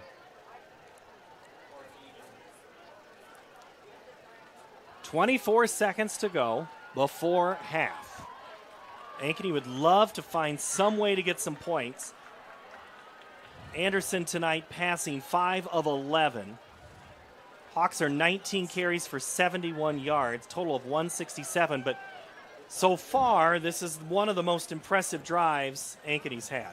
Right, and we're in really second and goal at the 14, so there's no first downs. They got 3 plays here to get in the end zone with a timeout in their pocket. So you may see a pass at the first down here, and then you got that. You always have a run option there at some point. Look for something underneath. Anderson to pass, steps under with time. He'll run it. He's at the 10, gets out of bounds at the 9, gets some positive yard, maybe 5, out of bounds with 19 seconds to go before half. Kluver closing in on there quickly. He wasn't going to get very far. So they got 2 plays. Got something back. Now this gets very tight real estate down here. 5 yards to go. They got 2 plays. They're moving the ball back to the 8, 9, I was going to say 9, 10. Yeah, he wasn't 5. Yeah, he didn't get there. So now, Tim, you talk about space. Would you rather have the 10 yards to go versus the 5 in this situation? Well, if the guy's open underneath, the tight end's uncovered. Sodermeyer, there's no safety in the middle. Anderson throws. Erlmeyer caught at the 10. 5 puts his nose down, dives for the end zone, but he's going to be short. Out of bounds at the 1, maybe the 2. That's Henkes who made the grab. 13 seconds to go. The big thing, though, Tim, is it's 4th down. Yeah, the official did not signal him out of bounds. He just signaled him down at the 1, so the clock would have been running. So they had a timeout to go. Here's the replay. They went Henkes the whole time, made a nice move there. No, I don't think no, they didn't call. You're exactly right. He did not call it out of bounds. He said that he was still moving forward. 4th and 1. So before we saw Connor Kaiser come in on the Wildcat. And he's in the game again. So last time he won over the right guard between the guard and tackle going in there. Will they line up again? Will he go to the left? So, and you have a timeout. You have 1 timeout, but the problem is it doesn't do you any good on 4th and goal. You have 1 play to get it in. You're down 24-7. Coach Bauer thinks I got to have 6, not 3. Do you lob pass it? Do you try it in? We'll find out how confident he feels with Kaiser. To Akers? Kaiser, round the right side, puts his head down. He is in the end zone. Oh, my. This game just got really exciting. That's 215 pounds. And that was not – how much time was on the clock when they received the kickoff? It was 98 seconds on the play that scored the touchdown. So we're looking at maybe 90 seconds. They did all that, and they went 80 yards in 90 seconds. Yes, they right down the middle of the field. 80 seconds because there's still 10 to go. And only burning it, and they had 2 timeouts in their pocket. Used them wisely, got down the 1 yard line. Coach Ryan Pizzetti said this week, he says, all these games have been close except one going into the 4th quarter. premonition or just the way he liked to see it? I don't know. It's 24-14. Hawks back within 10. 10 seconds to go back after 10 this. seconds remaining in the second quarter. Jaguars lead the Hawks 24-14. For 75 years, Holt service trucks have hit the streets of central Iowa to help customers in need. It might be for plumbing, heating, cooling, a water heater, or the usual repairs and maintenance. We've done that with quality work from quality employees who bring passion and personality to the job. That's the Holt difference. It gives me great pride to see how our company has grown from the seeds of success my grandfather planted in 1947. That's why more and more central Iowans are saying, let Holt handle that. It's the DeArmond Ford Summer Sales Event. Ford F-150 XLT with 3.9% for 72 months plus $2,750 rebate. Flex buy must trade for 95 or newer. Get 2.9% for 60 months on the new Ford Expedition, Explorer, and Edge with additional bonus cash offers. And the all-electric Ford Mustang Mach-E with 3.9% for 72 months plus $2,000 bonus cash plus 90 days, no payments. It's the Summer Sales Event at DeArmond Ford Indianola. DeArmondFord.com. Hawks tee it up after scoring a touchdown to make it 24-14. Connor Kaiser has scored both of the touchdowns for the Hawks at the Wildcat position. How's your middle linebacker score touchdowns? Well, that's how you do it. 2 touchdowns. 9 plays in 90 seconds. Yeah, and they go almost 80 yards. Brule and Jackson are going to watch that one bounce. Brule is going to take it at the 3. Isaac Brule has some room. He's up to the 25-yard line. Penalty flag comes in from behind. So hold the phone here. Gage Lint on the tackle. Samuel Z. Okay. Penalty. Was that a little hold or a little push in the back? Everybody's a little discombobulated there with the ball coming in. Not sure if he was going to return it. On the return, holding, return team, number 21. That's only for 10 yards, spot a foul. First down, Ankeny Centennial. Not that you were going to see Ryan Pizzetti go deep with 5 seconds, but that clearly we'll have a negative rush yard for Trenton Smith here on this play. 24-14. We'll talk with co-head coach Ryan Pizzetti in just a moment once we get him after they break for halftime. And we're putting Austin Oliver right in the mix in game number 1. We have had ourselves a doozy of a first half. A lot of offense for Centennial. It's been pretty exciting to watch Max Snyder and Elijah Porter all just firing on all cylinders. The Hawks come back with a couple of big plays as we go to halftime. 24-14 is your halftime score here tonight from Centennial. It has been a great football game so far.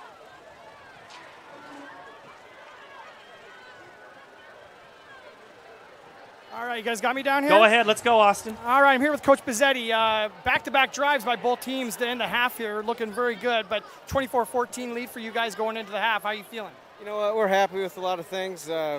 Executing pretty decent on offense. Defensively, you know, you can't let those big drives up before half, but you know what, they're a good team too.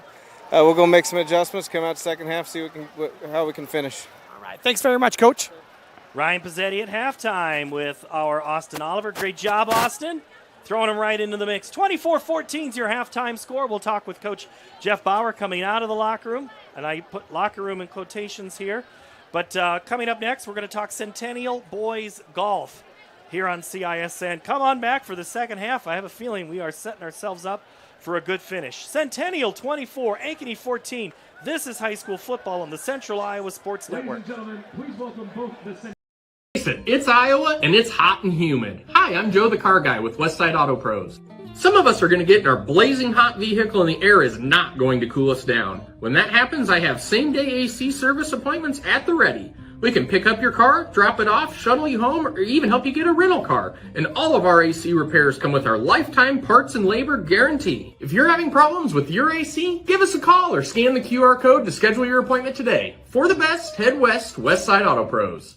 For 75 years, Holt service trucks have hit the streets of central Iowa to help customers in need. It might be for plumbing, heating, cooling, a water heater, or the usual repairs and maintenance. We've done that with quality work from quality employees who bring passion and personality to the job. That's the Holt difference. It gives me great pride to see how our company has grown from the seeds of success my grandfather planted in 1947. That's why more and more central Iowans are saying, let Holt handle that. Hi, this is Chris from Fireplace Superstore. Spring will be here soon, and our selection of patio furniture is fantastic, but it won't be that way forever. If you want to get furniture for your deck this summer, come see us now. All the best brands and the best selection. And if you want a special order for this summer, we still have time to do that. Come see us now, Fireplace Superstore, 109th and Douglas in Urbandale.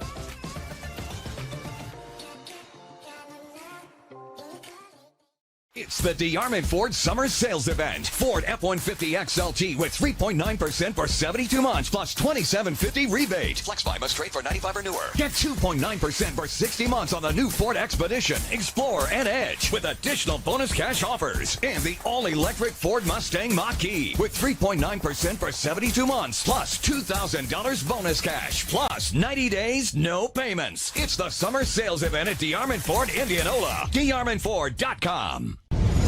Ever have one of those awkward moments when a business disappointed you? You got ripped off? Didn't get what you expected?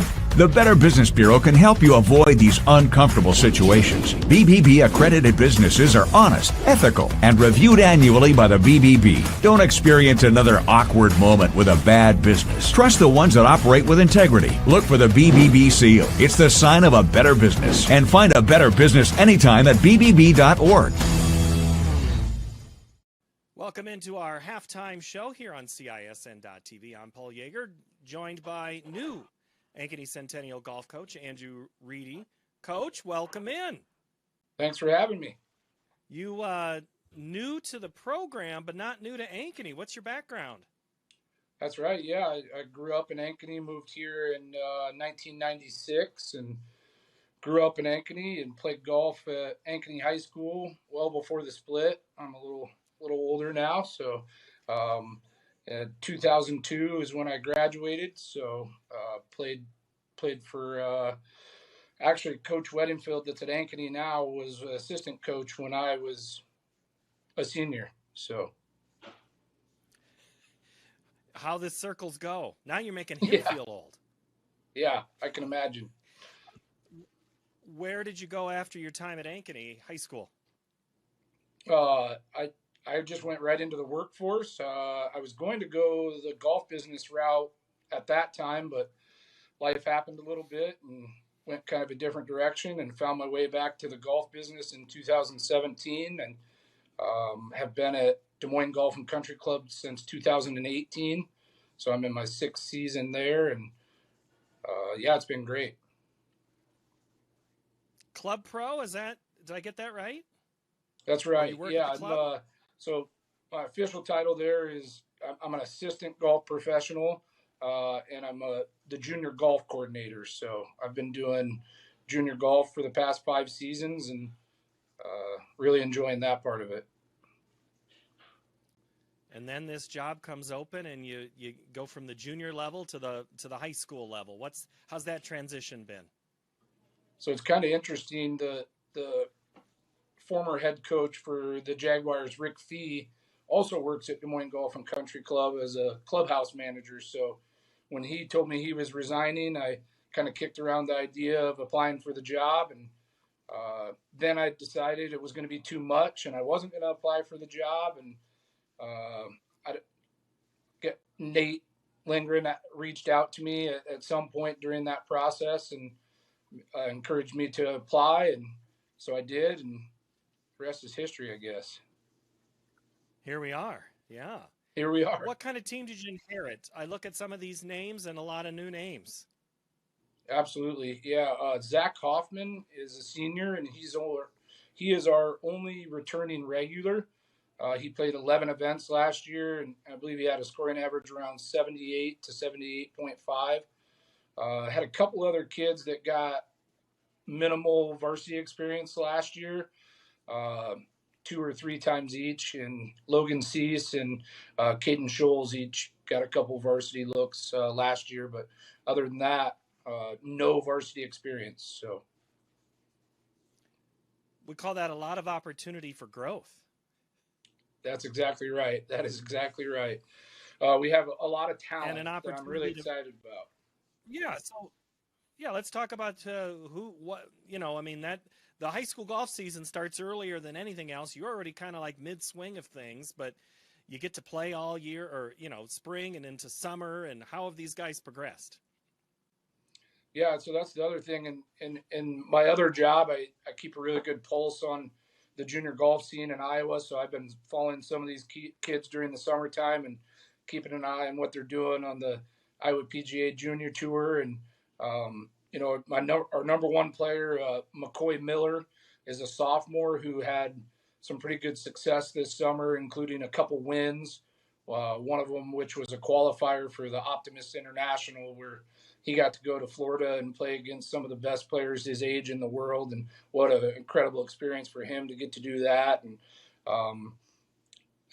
and then we came into qualifying, and he shoots 71 the first day, and I believe 74 the second day, and kind of puts some distance between himself and the field. And, like I say, that's a sophomore. So obviously he's got the talent and opportunity for growth, like you say, just in maturity and learning how to play the golf course and different golf courses and that kind of thing.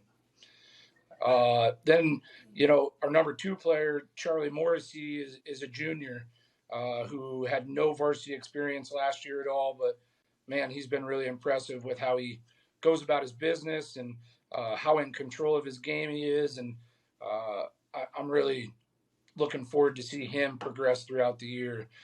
And then, Zach Hoffman is in our 3 spot right now. And, man, I could just see all those guys kind of moving about. And, I feel as though anybody in that top 6, it doesn't matter if they're 1 through 6, they can be a contributor. They can be the guy to go lowest that day. So I almost don't like the numbers, but that's kind of how we have it set up, 1 through 6. And Zach in the 3 spot has been really consistent for us, exactly what you'd expect from a senior with a lot of experience at the varsity level. And he's been great. So right now, kind of the way we have it set up, our 4th guy is Nathan Bullard, who's also a junior. Again, played this summer, kept my eye on him. Comes from good background in terms of his father played golf in college. His grandfather's a big golf guy. I mean, golf's in his blood. So that's always good to see. And, he works at it and wants to be there, and has shown improvement just from earlier in the summer to this point. And then, right now our 5th guy in scoring average, and we play tomorrow actually at Copper Creek, is another senior, Tate Logan, who, again, didn't have any experience last year at the varsity level. This year, our first event, our home invitational, was his first varsity experience. And he struggled a little bit, actually found himself outside of the lineup for our next event. And he wouldn't tell you he had a good day on Monday, but the way he hung in there and battled from a bad start is what made me kind of say, all right, I'm going to give him a chance back in that lineup. So, and then our 6th guy is also a senior that's going to play tomorrow in the 6th spot, Caden Scholes. So he's another kid. I've just got a bunch of kids all fighting for that spot and fighting for their spot in the varsity lineup, and they're never saying never, and just, really competing and working hard. And so that's fun to see. Making my life difficult in terms of deciding the lineup, but it's good. Well, but that's the thing about golf is, you shoot what you shoot. It's not because of somebody else. You control your destiny to a big extent. That's right. So the meet you're talking about is Thursday. After Thursday, what's your next big meet after that? So the following Monday, the 28th, we play at Fort Dodge Invitational. I believe there's 17 teams there. There's just a lot of teams and a good chance to go and, again, compete and play against some good teams. Don't know off the top of my head. I could look here quick who all's there. Well, that's a lot of teams to look up. I'll save you the trouble there. Yeah. Where is state this year? Is that an attainable goal for this team? Oh, absolutely. We are Otter Creek. State is at Otter Creek this year, right here in our hometown, and we're actually going to be fortunate enough, I believe, to host a district at our home course of Briarwood. So I'm not sure if anything's officially official there yet, and I know district's assignments haven't been made, but it's been kind of put out there that we're going to get to host at Briarwood. So I keep telling people I don't think I could have asked for two better postseason venues for my first year as the Jaguars head coach. So I'm excited about that. Well, I'm excited to meet you, and good to hear about your team, and have fun the rest of the year, Coach. Yeah, thank you, Paul. All right, that's Andrew Reedy, new head golf coach for the boys at Ankeny Centennial. Our halftime show continues right after this. You're watching high school football on CISN. Hi, this is Chris from Fireplace Superstore. Spring will be here soon, and our selection of patio furniture is fantastic, but it won't be that way forever. If you want to get furniture for your deck this summer, come see us now. All the best brands and the best selection. And if you want a special order for this summer, we still have time to do that. Come see us now. Fireplace Superstore, 109th and Douglas in Urbandale.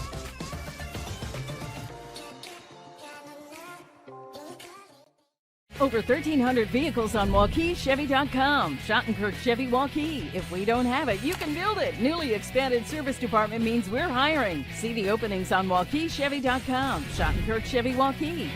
WaukeeChevy.com. Do you know what the best part about being a dog is? You can hear disaster before it even happens. You know what they say about disaster. Sometimes it can inspire a symphony.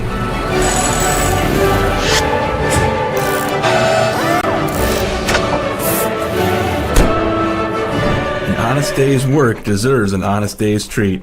No extra charge. And that is why we choose Honest Wrenches. No extra charge, and it's how service should be. Ever have one of those awkward moments when a business disappointed you? You got ripped off? Didn't get what you expected? The Better Business Bureau can help you avoid these uncomfortable situations. BBB accredited businesses are honest, ethical, and reviewed annually by the BBB. Don't experience another awkward moment with a bad business. Trust the ones that operate with integrity. Look for the BBB seal. It's the sign of a better business. And find a better business anytime at bbb.org. Free Godfather's Pizza begins with the download. Order through my new online ordering app and start earning free pizza and sides. It's easy. Download the Godfather's Pizza online ordering app today.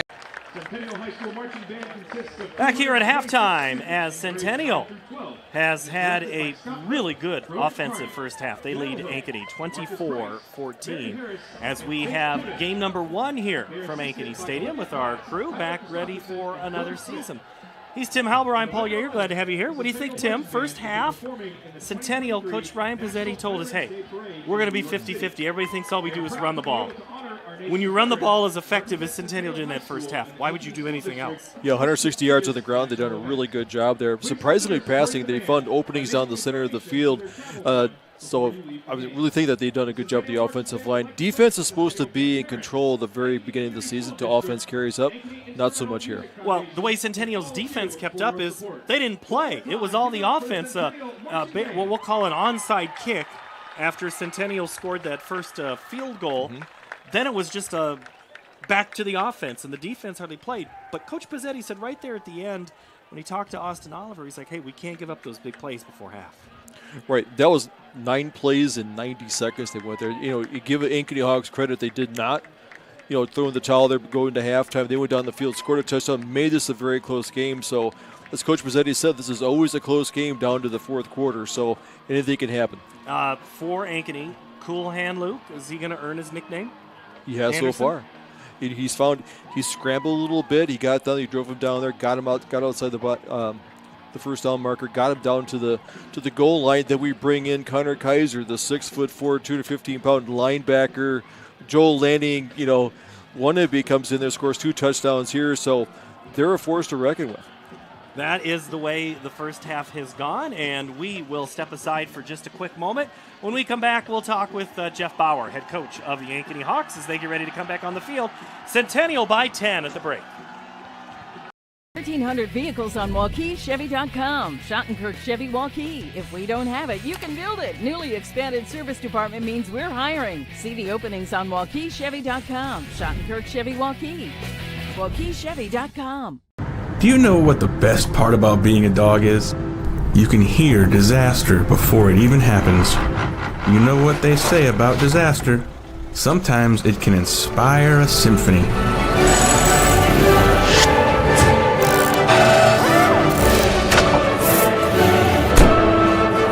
An honest day's work deserves an honest day's treat. No extra charge. And that is why we choose Honest Wrenches.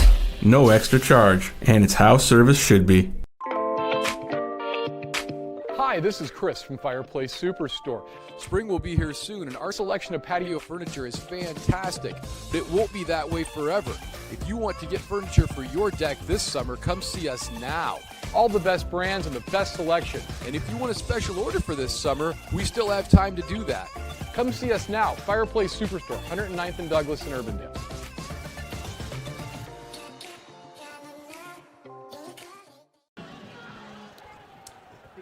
Back here at halftime, Centennial leads 24-14, but the Hawks, they were marching at the end of the half. Jeff Bowers with our Austin Oliver.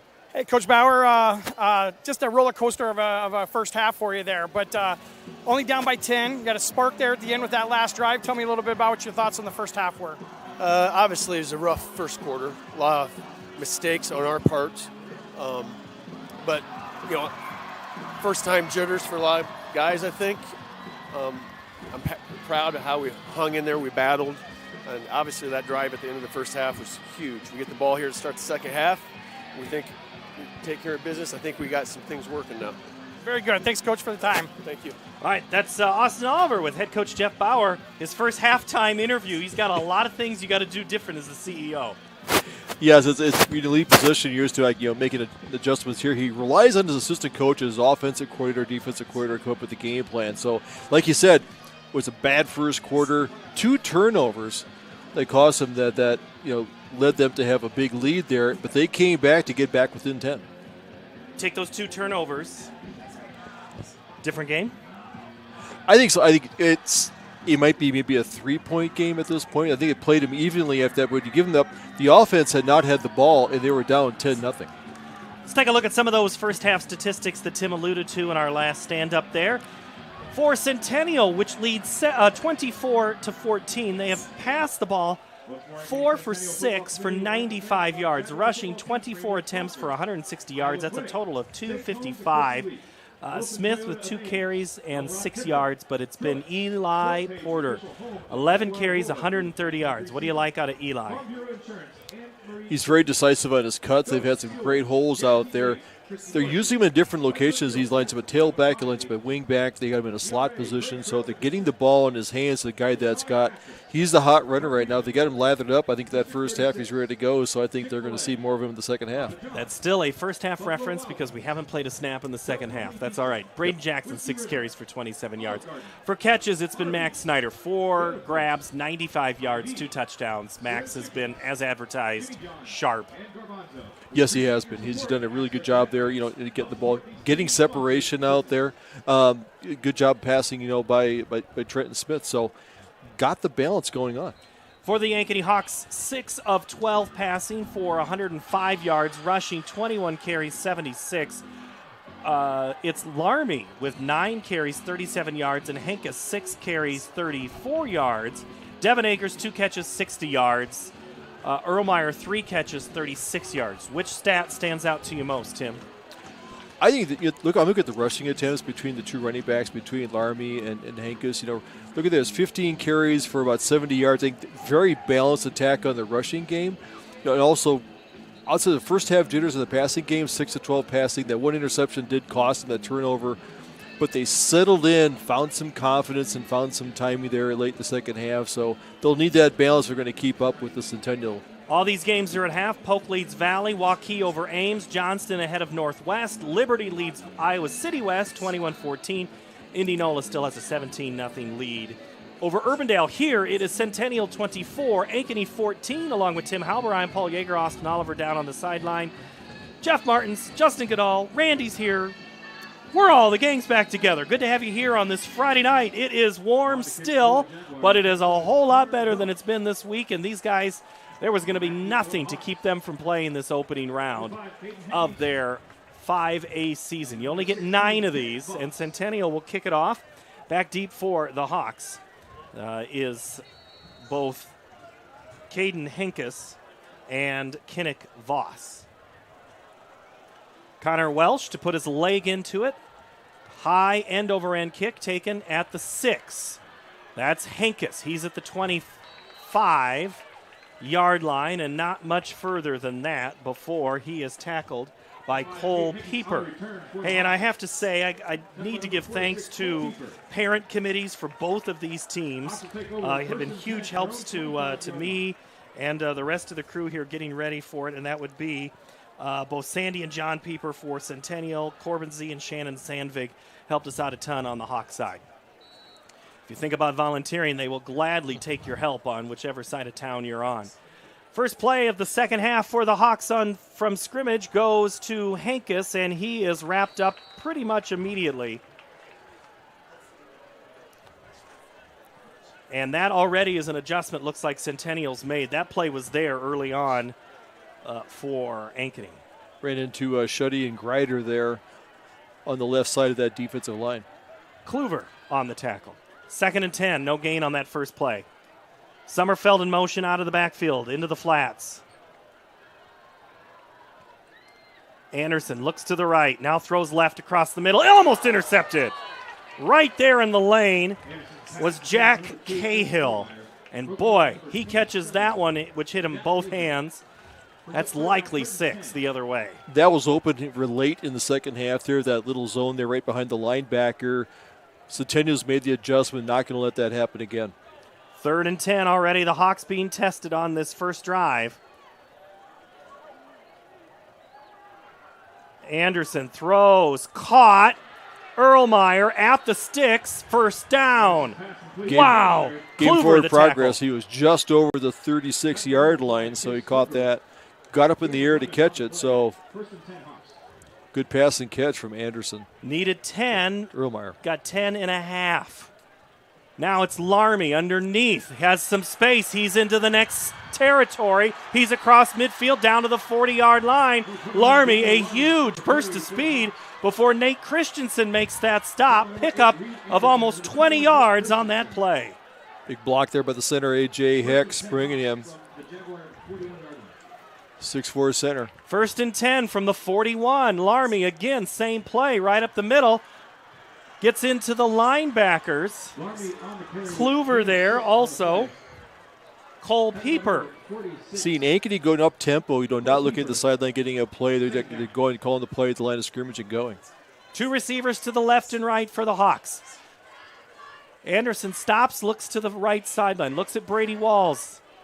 10:30 on the clock, 24-14.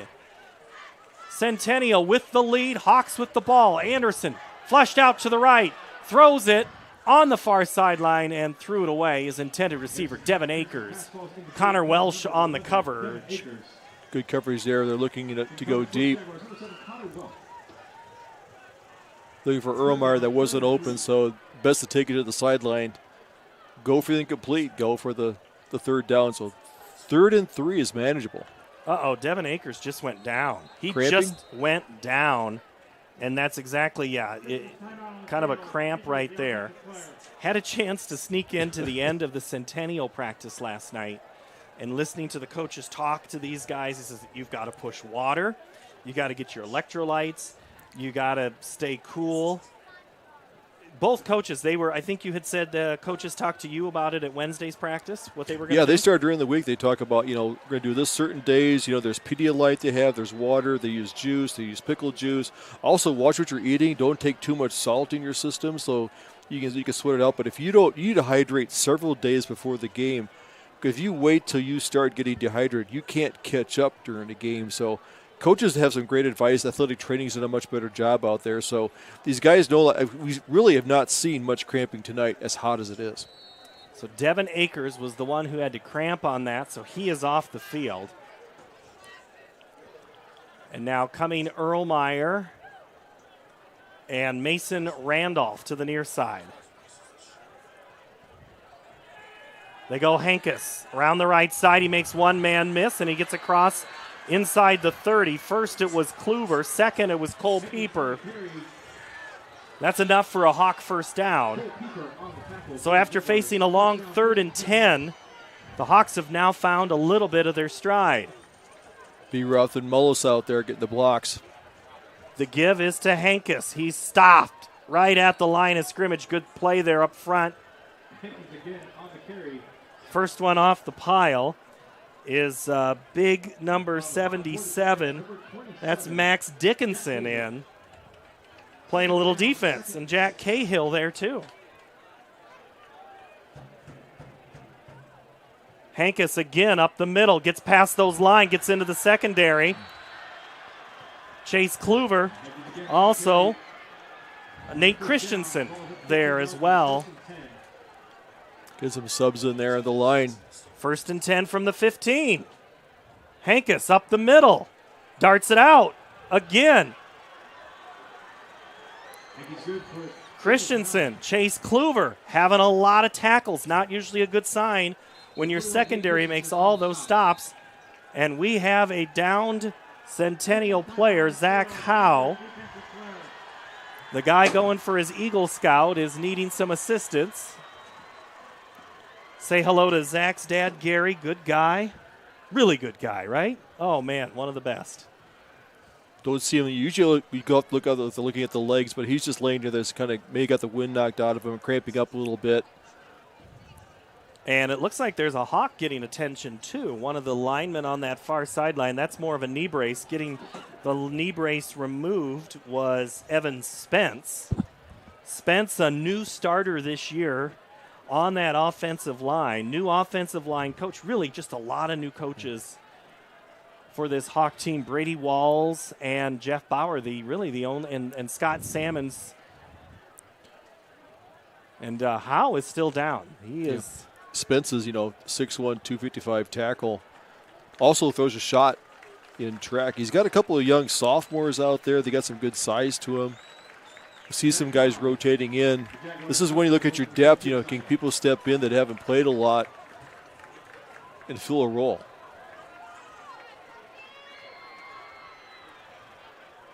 Hawks have the ball, 2nd and 2 from the 8. 9:21 to play here in the third quarter. Devin Akers to the left. Bunch to the right. They go Larmy. Cuts back. He's popped at his feet. And slow to reach up. Chase Kluver. He's kind of holding that leg. I think he that's one of those looks like he got stepped on type plays. Nate Christensen finished him off. 1st and goal from the 2. Hawks go hurry up. They go Larmy. Darts it to the outside. Ball comes out, but they're going to say he was down. And coming up with it. Man, I got to write bigger font. Drake Dittmer there in the dark. Hurry up offense going there. Lost 3 yards on that play, so now we're bringing up. We have an injured player, and we will. Isaiah Bassett is down too. So here's where it's going to get interesting. It's going to be a game of attrition in the second half, Tim, I think. They're pulling everybody off to the side. We will step away for just a moment. Hawks on the roll. Down 10, though, in the third quarter. I'm trying to find who's lining up at right. Hi, this is Chris from Fireplace Superstore. Spring will be here soon, and our selection of patio furniture is fantastic, but it won't be that way forever. If you want to get furniture for your deck this summer, come see us now. All the best brands and the best selection. And if you want a special order for this summer, we still have time to do that. Come see us now. Fireplace Superstore, 109th and Douglas in Urbandale.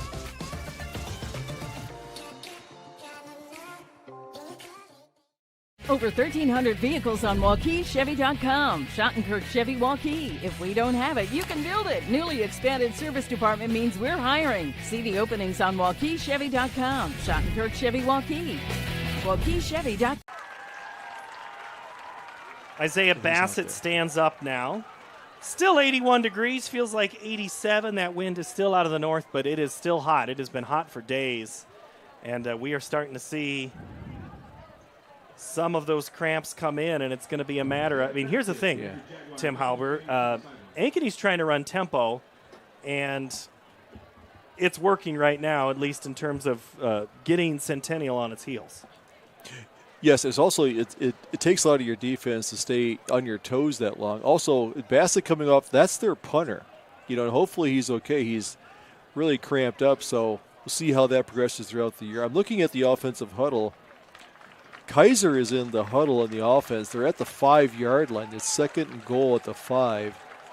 Wonder if they're going to go back in. I do not see Luke out there. No, and I see next to Connor is Nathan Richmond, sophomore running back.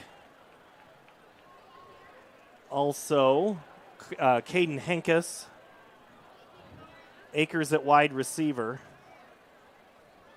Henkus has been a solid blocker on these plays, so if we get Connor out there, he's in the pistol. 2nd and goal from the 5. Kaiser in the Wildcat keeps it, goes up the middle, dives forward.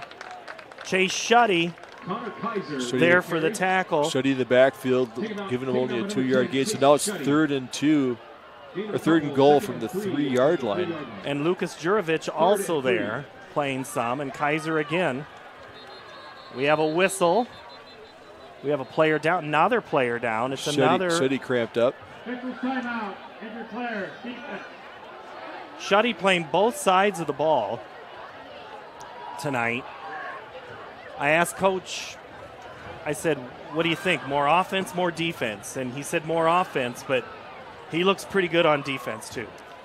Yeah, he's a really good athlete. He's got the size out there to put that defensive end. He's 6'6". He can get out there. So I'd like to see him playing both. I think he settles in. We'll see some more tight end. He's getting a lot of colleges looking at him. I think they like to see him as the tight end position. He's known for his catches and touchdowns, but really he's a very good blocker on that offensive line. So he's getting a lot of duty out there. Had a chance to see Chase and his dad Ryan here a couple of weeks ago, and I just said, how's that recruiting going? And he just kind of had this smile like, it's going. And what Dad said is that teams are telling him they want to see how he does in those first 3 games. As Chase makes his way to the sideline, right? Or is he back out? He's in the back of the end zone, so they're looking at him there. The trainers, I think he's got him off the field. He's right there next to Austin Oliver. All right, Hawks go with it. 8:22 to play, 3rd quarter. 3rd and goal from the 3. Wildcat formation.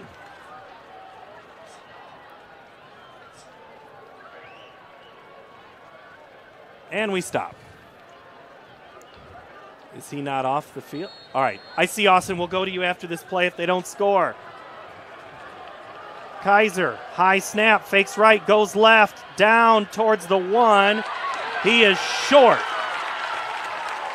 Short at the 1-foot line. So again, 4th and goal for the Hawks. They scored on 4th and goal on the drive before half, and they're going to do it again here. Line up for a play. Kaiser calls it out, takes the snap, up the middle, churns his legs. I don't think he made it. 2nd effort, short. He's short. Centennial makes the stop back at the 2. Drake Dittmer and Cole Pieper. Cole Pieper prevent the touchdown, but pay a price. A couple of Jags go down on that far sideline. Got 2 players down for the Jags there. Connor Welsh is one, and boy, the other one is really kicking his legs there. What a defensive stop by the Jags. I think we're going to get a chance to see that play again here as we came in there. Number 57 is in there. Nathan Becker, the linebacker, coming in to block. So kicking it outside, but they had the big push on the inside. Boy, if Connor could have maybe darted out a little further, but Pieper right there. All right, Austin Oliver, you've been down there right in front of all of that stuff. Are they going to put pads on you to have you play here in a minute? They might be. I'm standing here next to the referee, and we might have to get in the game here ourselves. But it's number 6 and number 7 down here on the field right now. And every injury that we've had so far in this drive has been cramps, every one of them. And these guys are in some major, major pain right now. So I don't know if this is just the warm-up period coming in after halftime and trying to get those muscles going again. But we got some major people in some major pain out here right now. And you got probably a lot of huffing and puffing by those who aren't down. Yeah, exactly. That was that no huddle offense. Not really a hurry up offense that Ankeny's running. It's just a no huddle offense where they get up to that line and get everybody into position. It's just giving Centennial just enough trouble there. We're able to drive down, but Centennial with a huge stand there right at the goal line. Unbelievable. So it's Reed Anderson and Connor Welsh who run off and getting attended to. Austin, thank you for that update. So the Hawks go almost the entire field, but they come up short on 4th and goal, not able to punch it through. So they'll turn it over, and we'll get a first look at the Centennial offense here in the second half. 24-14 Jaguars, whose offense was hitting on all cylinders in the first quarter, go to work here in the shadow of their own goalpost. They go under center with Smith, and Eli Porter takes it up near the 10.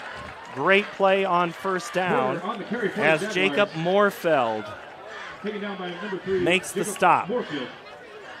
Up near the 8. Pickup of 6 on the play. Gain of 6, 2nd and 4. Big drive for the Hawks to come up empty. Let's see what Centennial can do now on 2nd and 4. They go back to the run game. Stood up is the runner. Gave him forward progress up to the 11, the 12-yard line. Is going to be close to a first down. Jackson really, yeah. Right foot, left foot, Mark. What do you think? Doherty and Wernow. Left foot, Mark. It's third down. They get the first down. They did move the chains. All right. Zach Howell, he was down on one play. He runs out. He's been playing both sides of the ball. They're going to have to keep rotating guys in, find out. This is how you build depth on a week like tonight. Shuddy back in at tight end. Smith to work on first down. Morgan next to him. They give it to Porter around the right side. Cuts it back, and he's into the secondary before Kaiser makes a tackle along with Doherty, Aguirre, and Kinnick Voss. Sam Z. Why don't I just say everybody? I think everyone was in there. But that's how you tackle Porter. Right. Dalton coming there setting the edge, but running Porter off that slot position, he's coming in, get there. He's getting lost in the wash, and the defense isn't picking him up until he's turned the corner. Makes a nice cut, picking up positive yards, so picking up 11-yard gain there. 1st and 10 for the Jaguars from the 23 and a drive that started on their own 2. They are known to milk a lot of the clock. Jackson hit and stood up, but still churns forward for 3 to 4 yards. Doherty, Aguirre, and also Ahmad Fuad. Wernow had an ankle in there, couldn't pull him down. So good job with the offensive line. They're getting positive yards here. They're picking up 5 yards at a time, maybe 10. So that offensive line is finding their rhythm, getting those blocking schemes against that 3-man front and then the linebackers. Well, the Ankeny defense hasn't played as much since those first quarter and a half. Remember, there was that long drive before, about 90 seconds before half, but then it was the Hawk defense that watched the offense as Porter gets the call left side, stretches out the play, and he is stood up behind the line of scrimmage. Jacob Moorfeld. Taken out by number 3, Jacob Moorfeld. He strings that play up just enough to keep it going. On the play, 3rd and 3. Big play there with Drew Schnaden coming out to get a block on the linebacker, sealing off Kaiser to get in for the tackle, so creates a positive yards. So big third down play here, 3rd and 3. See if the Hawks defense can get off the field. 9 seconds on the play clock. They're looking in, probably going to call a timeout. Ryan Pizzetti there has an official on his hip, and that's what he'll do. We'll step away. Quick timeout. Right after this, Jaguars, 3rd down when we come back. For 75 years, Holt service trucks have hit the streets of central Iowa to help customers in need. It might be for plumbing, heating, cooling, a water heater, or the usual repairs and maintenance. We've done that with quality work from quality employees who bring passion and personality to the job. That's the Holt difference. It gives me great pride to see how our company has grown from the seeds of success my grandfather planted in 1947. That's why more and more central Iowans are saying, let Holt handle that. It's the DeArmond Ford Summer Sales Event. Ford F-150 XLT with 3.9% for 72 months plus $2,750 rebate. Flex buy must trade for 95 or newer. Get 2.9% for 60 months on the new Ford Expedition, Explorer, and Edge with additional bonus cash offers. And the all-electric Ford Mustang Mach-E with 3.9% for 72 months plus $2,000 bonus cash plus 90 days, no payments. It's the Summer Sales Event at DeArmond Ford Indianola. DeArmondFord.com. Student section for Centennial getting into it on the near side in all black. The Hawk fans are in all white. What other color you're wearing, you're sweating through it tonight. Jaguars, big play here. 3rd and 3 from the 30 here in the third quarter. Tight formation on the sweep. Porter hurdles one and then is popped. Dylan Doherty, holy cow, through his shoulder into Eli Porter. But let's give credit right here to Nolan Dalton. He started that play, blowing it up. So now decision time. If you're Centennial, you punting or you going for it? I would say the safe bet is the punt right now. They're going fourth. I think they're going for it. Looks like they will. They got it to play. They go to the far side. See who lines up on the slot here. Big play. Hawks play tight. Porter spreads it out, and he's hit. He's close to the he is short. I think he's a foot short. Nolan Dalton, Angelo Wernow, stop Porter. I don't think even if he went straight upfield, he gets that one, Tim. No, got a really good job stringing that play up because it's meant to cut inside. He had the blocks there, but good job by the defense. Stringing out the pursuit, letting the buddies come in. Who is it? Yeah, it was Wernow there first. Yeah, Wernow got there first, hung on to him, got him around the ankle. So now, still, by even getting down to the 2-yard line, the field position is still in favor of the Ankeny Hawks. That defense has to come back out there for Centennial. They're cramping up the last series, getting run on. So we'll see how much they have, how much gas they have in the tank here. 3:55 left here in the third quarter. Jaguars go 30 yards and no further. Hawks come back with it. 1st and 10 from the 32. 3:55. Centennial 24, Ankeny 14. 2 receivers left and right for the Hawks. Luke Anderson in his first varsity start. Settling in now. Calls out the signal. Looks to throw the football downfield with time. Has a man. It's Erlmeyer. It's caught at the 10. And a penalty flag comes in after the play. And a couple of Jaguars are down, and so is Erlmeyer. He is cramped. Might be with the helmet-to-helmet hit. I think, they are. Erlmeyer looks like a cramp right away. Yeah. And same with who? He took a shot coming across the middle. But the DB behind him cramped up, let up. And we still can't quite get a look at. So it might be a personal foul that he came across and lowered his helmet. Hard to tell. And we're hearing it's Nate Christensen that's down. Austin Oliver, you're right there. You're within 10, 15 yards of what happened. What'd you see on that play, Austin? Yeah, 21's the one that's down for the Jaguars. It was a big hit, and that flag came in right away. I'm thinking it maybe, I don't know what he's going to call there, but I thought it might have been an elbow for the Erlmeyer there, but he went right to his calf as well. They're both nursing calf cramps really badly again. Yeah, there was a. So they're calling the penalty. Personal foul? Personal foul on Grider. Yeah, it looks like the ball's going to be right inside the 5-yard line for when they get set up here. So go half the distance from the spot of the foul, so they would take him down to about the 5-yard line. So Erlmeyer is still on the turf. Christensen's coming off the field, cramping up. He's mostly under his own power. I think he was trailing on the play before, then he pulled up because he was cramping up. So once again, they found a little soft spot in the zone there behind the linebackers, crossing in when they know they got corner coverage. What else did you see there, Austin? I was just going to say I haven't seen 99 back in or 11 for the Jaguars defense at all, so they're both still off the field this whole drive. So I was trying to keep an eye out for them as they came back in or not. All right. No Wildcat yet here down there yet either. We'll see what maybe Anderson gets to finish a drive here. First and goal from the 5. Offset backs to his left and right. Hankus gets the call, cuts back in, and he's wrangled down in a hurry. Jack Cahill. No gain on the play. So second down and goal from the 5. Clock moving, approaching 3 minutes, 24-14. Centennial holds a lead.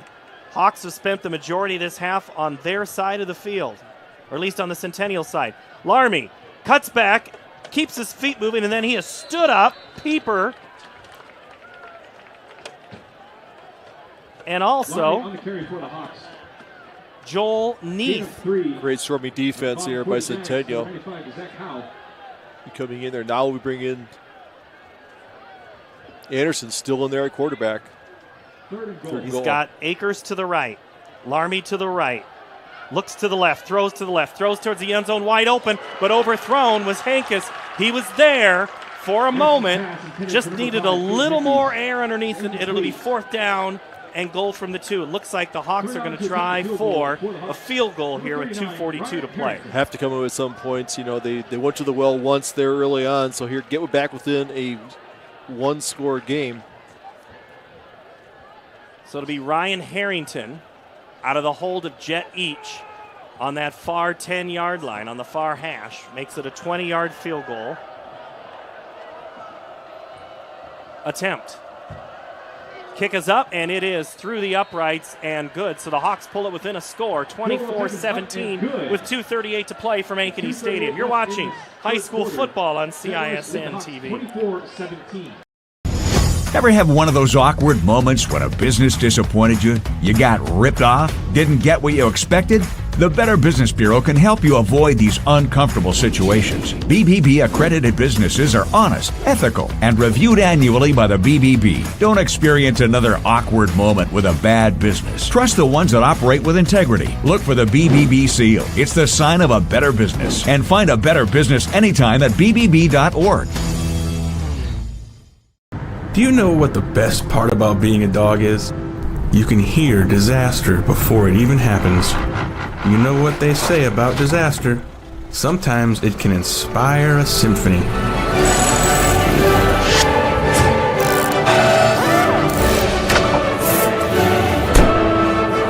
An honest day's work deserves an honest day's treat. No extra charge. And that is why we choose Honest Wrenches. No extra charge. And it's how service should. Ankeny Hawks pull it within a touchdown, trail 24-17 here with 2:38 to play. There's a look at the guy who just kicked it through the uprights. That's Ryan Harrington.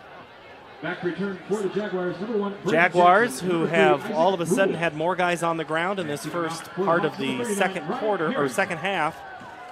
See what they can do when they get the ball back on offense, as Harrington will tee it up at the 40. 2:38 to play. Hawks went for it on fourth down inside the 5 on the previous drive and didn't make it. This time they settled for 3. As Harrington's kick is going to be taken by Brule at the 10. He's at the 15-20, has a seam, and then he is quickly taken down. Returned by number 3, Isaac Brule. And the tackle made by Ez Pinks. For the Hawks. Easy, I believe, is what I am supposed to call him. Also, Ezekiel. Alan Manning came in there, junior linebacker, helping out on the tackle. All right, so the Hawk defense comes out against the Centennial offense. We'll see. Chase Shuddy is back out onto the field. So is Porter. Porter, remember, had to take a couple of plays off too earlier in the first half. Porter gets the call, right side. Great move. He's got some open field. He's across midfield, down the near sideline. 31 man to beat, and he's tackled out of bounds. Elijah Porter on the carry for the Jags. And that's Doherty. Eli Porter, just what the doctor ordered for Centennial. play, pickup of 48. Here's the Look replay. at the tight end. Shuddy came down there, got a block on the linebacker, created a hole there on the inside, allowing Porter to get on the field. That popped right there. So good blocking at the point of attack. 29-yard line. You keep your gap assignments, those things are going to go. So that flipped the field all the way down to the 25-yard line. Big pickup for Centennial on that play. All the way down to the 29-yard line. 2:23 to play in the third quarter. Passing situation. Smith goes and intended for Braden Jackson. And Doherty kind of had a hand right there. Helped Jackson down. I was kind of looking for a flag on that play. But nobody else was. I didn't hear. Normally we always get all the help from the officials on the sideline. In the stands. Yeah, we've got a few thousand officials here tonight that could help us with most of the calls. I think that was the first pass attempt by Centennial offense here. So now we'll see if they were going into a passing down, if they want to go back to the running game, which has been really successful. 2nd and 10 from the 29. Porter gets through the first wave, but not the second. Doherty and Aguirre in there also on the tackle coming from his end position. Samuel Z as well. And Manning Allen now getting some time.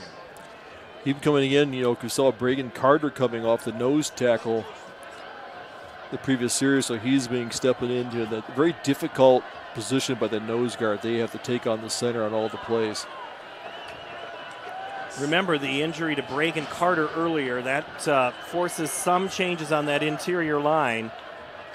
Smith comes the blitz, gets rid of it. He's got a man down the sideline engaging in conversation where Snyder and let's see, and that was his Jacob Morfeld. So Morfeld has a little more of the same height as Snyder, and down still on the turf, but now getting up is Trenton Smith. Wernell came in like a shot out of a cannon, got the hit on the quarterback, put a little more air underneath than he wanted to. Little hand check can go down there, but I don't think Morfeld impeded his progress. The ball was overthrown, so they threw no flag. Or no flag was thrown. Is this field goal range?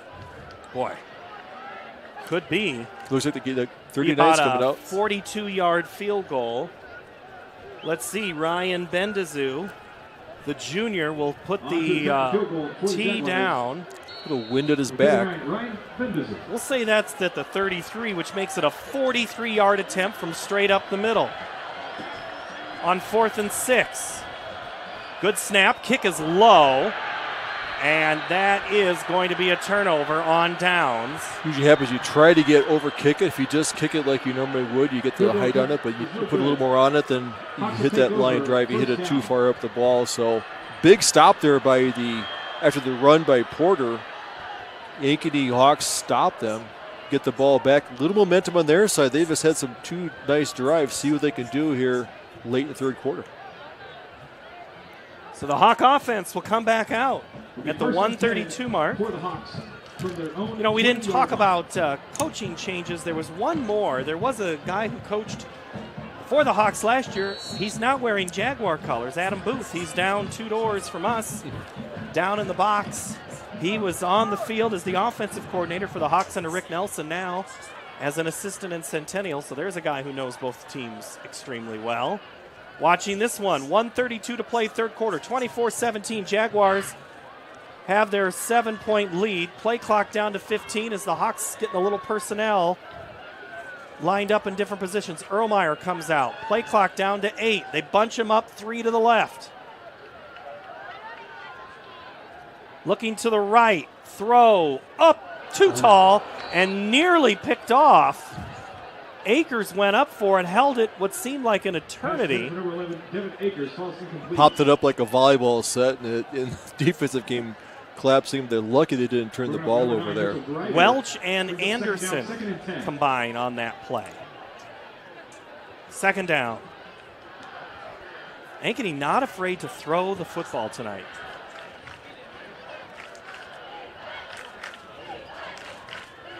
Hankus up the middle. And ball came loose. Ball came out, and it is a turnover. Pieper comes up with it. I'm not sure he's the one who caused the fumble. I think it was Reed Anderson. Yeah, I think Reed Anderson got in there with the hit. I'm just going to say that Hankins did a nice job of putting two hands on the ball, slipped in there. Got hit, he's trying to go down, so turnover on downs and a turnover with the fumble. Third turnover by the Ankeny Hawks tonight. Pieper fell on it, but yeah, let's give, I think, Reed Anderson the credit there on that play. So the Hawks, 2 plays and turn it over. Another turnover, and Coach Bowers said we just can't do that. Let's see if the Jags can make the Hawks pay with 1:22 and a short field. Ball at the 26.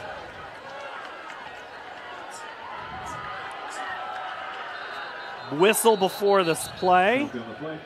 I think they took off a little early motion on the backside. Prior to snap, dead ball, false start, offense, number 2. 5-yard penalty, remain, first down. You know, normally that first game is just full of penalties. Limited tonight.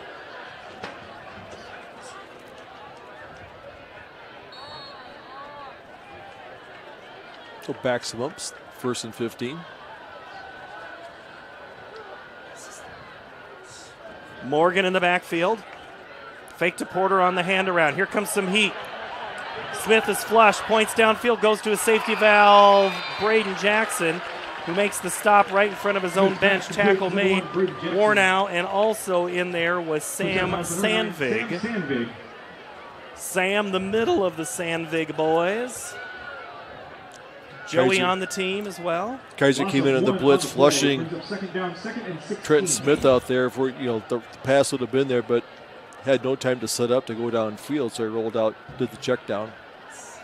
Minute to play, third quarter. 2nd and 16. Porter acts like he doesn't know where the play is. Timeout's going to be called. Timeout. Yep. Ankeny Centennial. We'll take a quick break. 47 seconds to go here in the third quarter. Hi, this is Chris from Fireplace Superstore. Spring will be here soon, and our selection of patio furniture is fantastic, but it won't be that way forever. If you want to get furniture for your deck this summer, come see us now. All the best brands and the best selection. And if you want a special order for this summer, we still have time to do that. Come see us now, Fireplace Superstore, 109th and Douglas in Urbandale.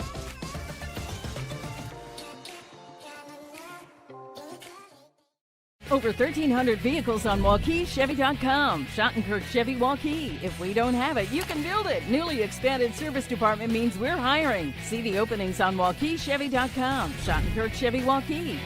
WaukeeChevy.com. Second half's been pretty close. Centennial leads by 7, 24-17, 47 seconds to play. Jaguars call timeout, 2nd and 16. Smith with time. Now clock starts to tick, throws, hit as he throws, and it's out of bounds, incomplete. Giving pressure was Manning Allen. Manning Allen coming in, stepping in, doing a good job for Bragan Carter for the nose tackle position, and also for the outside. Kaiser applying pressure. Brings up 3rd down, 3rd and 16. Kaiser doing a good job. He does cover a lot of ground. He's really quick for a 6'4" guy. Gets in there, gets the rush. So now you have them where you want 3rd and 16. I think you're in 4-down territory here after missing the field goal. I think they're going to go for it here. Pick up some yardage underneath. Maybe a run play. Jaguars have got to go. 7-6. Ryan Pizzetti's speeding them up. 4 seconds on the play clock. They don't have much time. 2, 1. They get it off right in time. Snyder's open on the out. It's a quarterback keeper, or the draw anyway, up to about the 30, maybe the 29, well short of the first down. Now you get to about a 30. You'd still have about a 47-yard field goal if you decide to kick it. I think let the clock run out here, take it into the fourth quarter, regroup there, and come up with a 4th down play. Sam Z with pressure on that play. I think that's what the Jaguars are going to do. That was not quite a little out of sort there, and I see Isaiah Bassett. He is still trying to get his legs back underneath him. So are some of these other guys. That's the end of the third quarter. Jaguars lead 24-17, the final 12 when we come back here on CISN. Ever have one of those awkward moments when a business disappointed you? You got ripped off? Didn't get what you expected? The Better Business Bureau can help you avoid these uncomfortable situations. BBB accredited businesses are honest, ethical, and reviewed annually by the BBB. Don't experience another awkward moment with a bad business. Trust the ones that operate with integrity. Look for the BBB seal. It's the sign of a better business. And find a better business anytime at bbb.org. Do you know what the best part about being a dog is? You can hear disaster before it even happens. You know what they say about disaster. Sometimes it can inspire a symphony.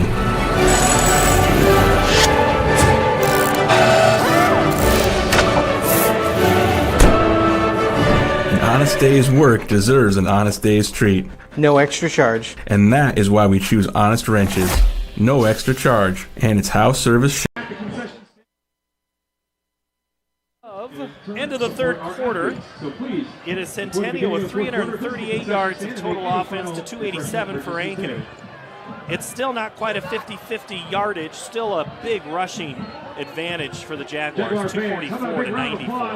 Hawks are a little more 50-50, rushing 148 to passing 139. The Ankeny offense, after that opening drive, has really kind of struggled to stay on the field, but right now, it is a big fourth down play for Centennial.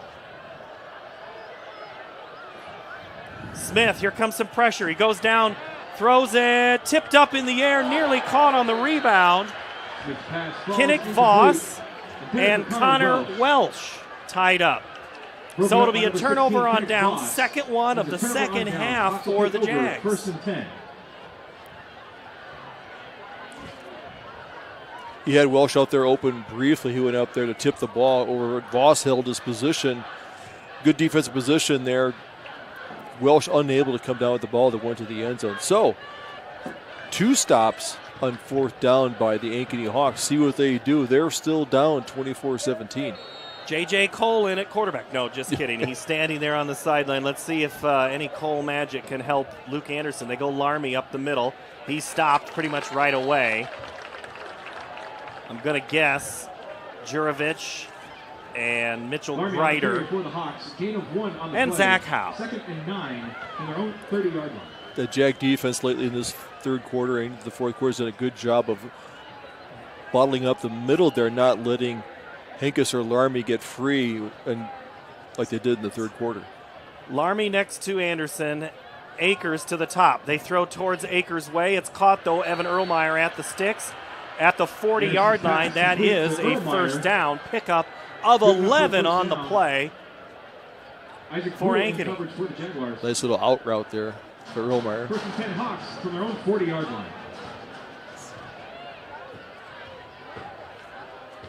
3 receivers to the right. They throw to the right. Caught by Sommerfeld, then dropped. He had it, then he turned to run. Would have been a gain of about 7. Reed Anderson there. Also in the neighborhood was Drake Dittmer. A little in route there, turned, started to run before he had secured the football. So he's going to be thinking about that one tonight and tomorrow. Don't usually go to the tight end, but when you do, it needs to be a big play. Second and 10. Larmy up the middle. Churns hard for a good 2, maybe 3. Gain of 4 on the Lucas play. Juravich, the stop. Number 78. Lucas Juravich. Brings up third down, 37. Jervis also plays offensive guard, playing both ways tonight. Hawks need to get to the 50. They're at the 43 now. Anderson throws his guy. Sommerfeld was there. Akers was there. Erlmeyer. Unfortunately, none of them for the Hawks turned around. Incomplete. Tried to do a little back shoulder pass there. End up throwing underneath. So, punt team comes out. Into punt for the Hawks. See if they can pin Ankeny Centennial deep in their territory. Back to return for the Jaguars. Number 1, Braden Jackson. Braden Jackson and Isaac Brule back deep.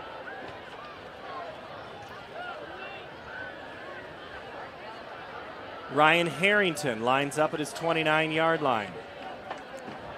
Gets it away.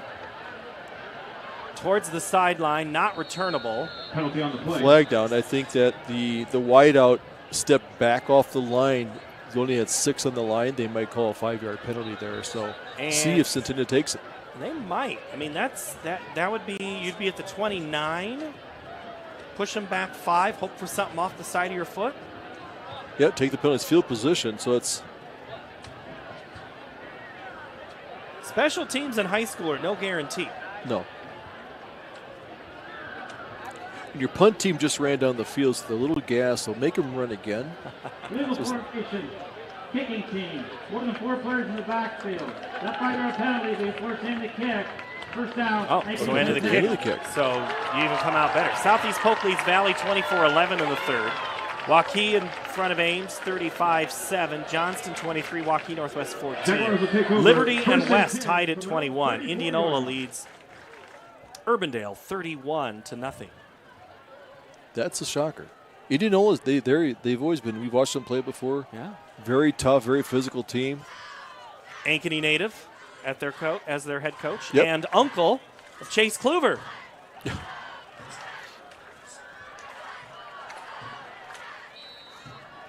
There'll be a quiz about the whole family later. Yeah.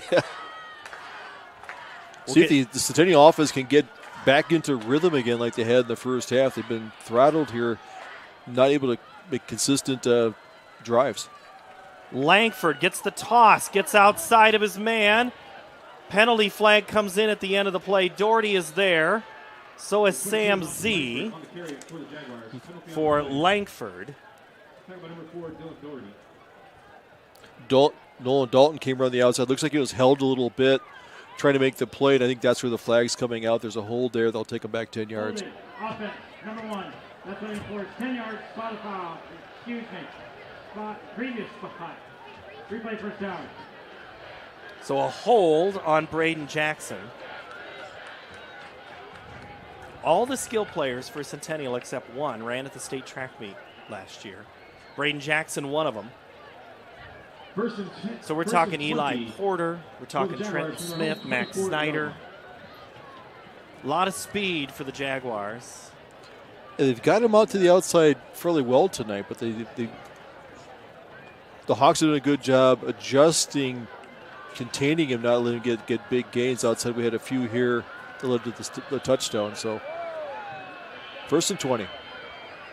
Jackson gets the call, cuts it back, still on his feet, and the Hawks not really waiting somebody else to tackle. Connor Kaiser finally finishes off. Kinnick Voss. Sandvig in there as well. Tonight, Jackson getting, that's his 9th carry for 42 yards. Porter, 18 carries, 202 yards, so he's having a good game. 2nd and 14. 9:33 left to go in this contest. Jaguars lead by a touchdown. Porter goes in motion. They go counter back. Now play action. They have Shuddy out of the backfield. Can't quite catch it. Coverage by Jacob Moorfeld. Incomplete. On the flag route, just not quite there. Just over his Usher's head. The first time I seen him throw to Shuddy out there, took it out and up. That's a good play call right there. It is. I like that call. On a 2nd down, it's a great play call. Come back. I would come back to it later on in the game. So now, but they're faced with the 3rd and 14. Before they went to Connor Welsh in a deep play. See if they want to do it again. Smith on the throwback screen, caught by Snyder, who escapes one tackle. Not going to get by the second one. Coming in, Sandvig and also Wernow, Angelo Wernow, and Sammy combine on Max. Don't call him Maxwell, Snyder. Voss did a good job coming in, trailing the play there, not letting him get ahead of steam to go downfield. So now we're seeing Bassett coming in. He was cramping up earlier. We didn't know if he'd come back in to punt, and wonder if that has caused them to go for a couple times in the 4th down. So see how he responds after getting some fluids in. If you're Voss, are you still too shallow? Oh, he is. Bassett gets it away. Voss, fair catch caught at the 38-yard line. So the Hawk offense will go back to work. Austin Oliver's still working. We'll find him. I know we go to him after score, but Austin, we're all of a sudden turning into a punt fest. Yeah, I was going to say, these defensive is kind of a bend, don't break kind of mentality, but both of them have stepped up in this second half, and it's been more of a defensive game here so far. 24-17, 8.5 to play. Hawk offense at times has started to find a gear, but then all of a sudden sand gets thrown in. Let's see what they draw up now, what they're trying to accomplish. What seeds were planted in the first and second quarter? It's Hankus on a jet sweep to the short side of the field. He's up that far sideline, steps out of bounds at about the 40. Connor Welch there, as well as Mitchell Grider. At 8:22, you don't have many possessions left here if you're the Ankeny Hawks that you want to get something going. You want to get a score here. They're at their own 46, 41-yard line. Larmy in the backfield with Anderson. Both of those guys, their first varsity starts tonight. Erlmeyer gets on the line of scrimmage. Anderson before the snap, whistle throws, or a penalty flag. Usually they stop it if somebody had motion. Yeah, I think that's what I saw, legal procedure signaled in from the near side. Prior to the snap, dead ball, false start, offense, number 5, 5-yard penalty, remain, second down. Hankus there, gets whistled, so that'll move the Hawks back to make it 2nd and 10. Back about 5 yards. I'm just saying this as an in case. If you're Ankeny and you score a touchdown, Centennial has one timeout left. Just put it out there. Anderson on second down is chased down and brought down. Gavin Humphrey, what a play. Good play. Loss of yardage there was a 2nd and 10, takes it now. Now you got a 3rd and 13. They're going to try and get a playoff quickly here.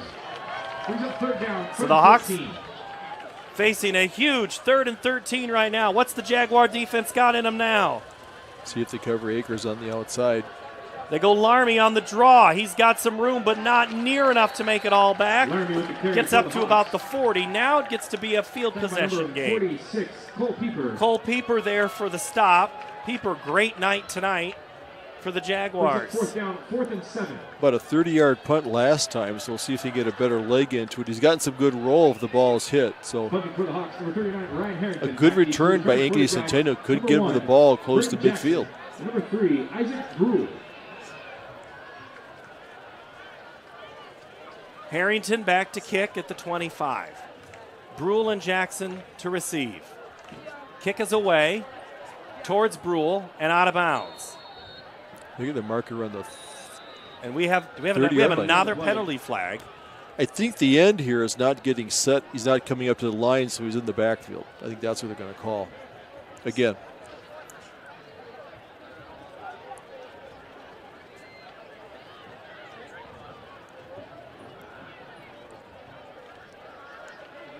I have to say, not many people have left this contest here tonight. They are sticking around for this one, but it's just been a little harder to cheer for either team in this second half. It's been just a lot of back and forth.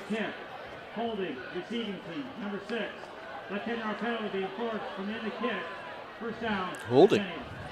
So Drake Dittmar is whistled on that play. So now, the official on the far sideline is standing at the 36. That would probably put him at the 26, right? I thought the ball went out at the 30. So I think the ball went out at the 36. So that goes back. Yep, they'll take it back to the 20. Looks like the 26. 10-yard penalty. Jaguars take over 1st and 10. Yep, at the 26. Okay. 26-yard. All right, so the Jaguars go to work. 7:06 up by a score. Eli Porter, great breakout game. 18 carries, 202 yards. What's he have on this drive? You're going to go a lot of running the ball to milk that clock. Play action, or the delayed handoff on the second man back around. Big read there by Voss on the outside, keeping that down to a 1 yard gain. They're trying to run the ball, so we're going to see them using the clock here. Kinnick Voss, the style. Under 7 now.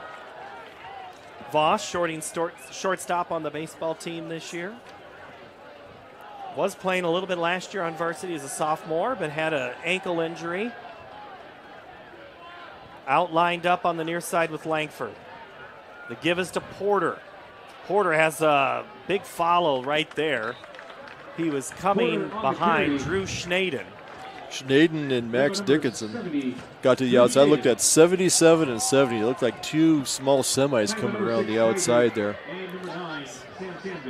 Sandvig there for the tackle. Third manageable. And Connor Kaiser. Coming back in is Morgan, the sophomore, as we're under 6 minutes to play. Had success pulling the guard and tackle, getting the outside, creating a seam in there. All you need is much. See if Jackson gets the ball. High snap. Jackson takes it around the right side, darts through, and I think he's short.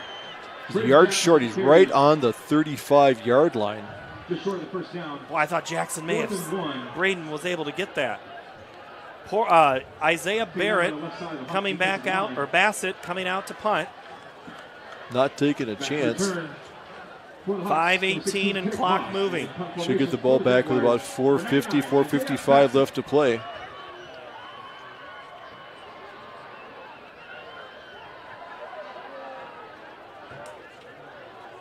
Fourth and 1.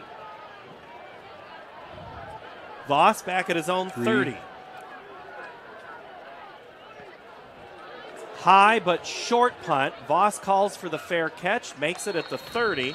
That's where the Hawks will go to work. Fair catch called for and made by 24-17 our score right here. We're about one of the closest games. Southeast Polk leads Valley 24-18. Waukee Northwest has made it close. That's now 23-17. Iowa City West has taken a touchdown lead on Liberty, and Indianola has defeated Urbandale 31-0. Liberty was number 10 ranked in preseason rankings. Iowa City West not ranked, so that would be a small upset. Liberty we will see here later this season in a game against Ankeny on October 6th in week 2nd. Quick throw out to the far sideline is incomplete, intended. Caden Henkes, incomplete. Henkes playing wider now, usually in the running back position. They line him up there on the slot. He's out using your skill position players. Randolph, get Akers on the right side. Anderson, 4:48 to go, second down. With time, throws it deep. He's got Devin Akers caught across midfield all the way down to the 40-yard line. Connor Welsh there on coverage. What you're going to find when you got to cover two, you got two safeties back there, but they're playing closer to the hash, and so you get to between them. There's a little space in there, and Anderson hit Akers there in stride, getting a first down, stopping the clock. Now it's running at 4:35. 29-yard pickup. Devin Akers. Coach Bauer calls him the secret weapon. I'm pretty sure they knew about him at Centennial. Larmy breaks through, sends Anderson up over end, and Cole Pieper. You know, Cole has an older brother that I remember, I think it might have been our first year covering. He's playing like big brother right now. Right. 24-17. Larmy gets the call. He gets inside the 30 and a first down. Clock will stop just for a moment. Clock down a factor. They got here. They got all their timeouts. They got 3 timeouts left, so they could take their time to get the ball down there. I think I would say they're down by 7. They're definitely 4-down territory. So we will not see the punter in this series. Cole Pieper, the stop. Larmy next to Anderson. He's there for blocking. Here comes Zach Howe on some pressure. Anderson throws on the run. Caught in stride. Erlmeyer makes a move back inside. gets out of bounds. No, he's in bounds. So the clock will continue to move. Let's see, that is Chase Kluver and Drake Dittmar. First down, 1st and 10. Getting lost in the wash, he came around from the left side across the formation. Good job by Luke Anderson, finding the drag route. Irma grabbing his hamstring. Looks like he might be cramping up a little bit. Stays on the field. Trips to the left. Larmy gets the handoff on 1st down. Cuts inside the 15, down near the 10. Tackle made by number 6, Drake Dittmar. Drake Dittmar again. We're going to have to give Drake Dittmar a bigger number next week on the spotting board. He's been busy today. 3 minutes to play. 2nd and 3 for the Hawks. Anderson in the gun. Larmy to his right. Heck, the snap of the ball. Larmy goes in, spins back in, keeps moving inside the 5. Near the 1st down and does get the 1st down. Reed Anderson almost had it in the backfield. The Centennial defense has been on the field a lot for the second half. They're getting a little gassy. I'm seeing some hands on hips. So they've been out there playing yeoman's effort, but it's hard to play defense when you're being pressured, giving up a lot of plays. 1st and goal from the 5. Carson Sommerfeld comes into the game to give some beef on the right side. Trips to the left. It's a give to Larmy. Cuts back towards the goal line, but he's going to be short. Gets down to about the 2. Larmy again with the carry. Zach Howe in there. So the guard pull like a fake going to the outside, creating a hole, bringing Larmy back up inside. Jack Cahill there as well. 2nd and goal, 2 minutes to play. Larmy, the handoff, up the gut, and is in the end zone. Tied, pending, if the extra point goes through. Hawks pull within 1 on the score. This is a big kick coming up. We had an overtime game about 3 years ago.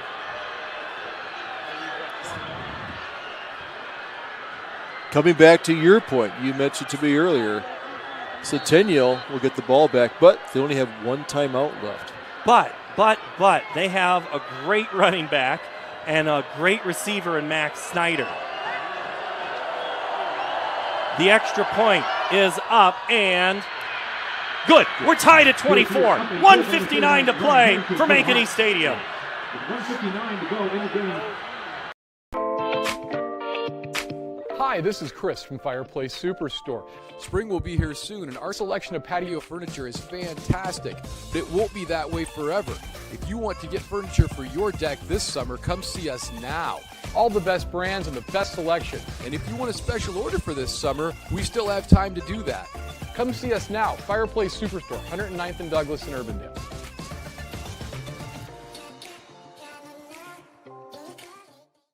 Over 1,300 vehicles on WaukeeChevy.com. Schottenkirk Chevy Waukee. If we don't have it, you can build it. Newly expanded service department means we're hiring. See the openings on WaukeeChevy.com. Schottenkirk Chevy Waukee. WaukeeChevy.com. We have to get to the 23-yard line. All right, here we go. We're talking strategy here. What do you think? Where do the Jaguars playing for 3, playing for 6?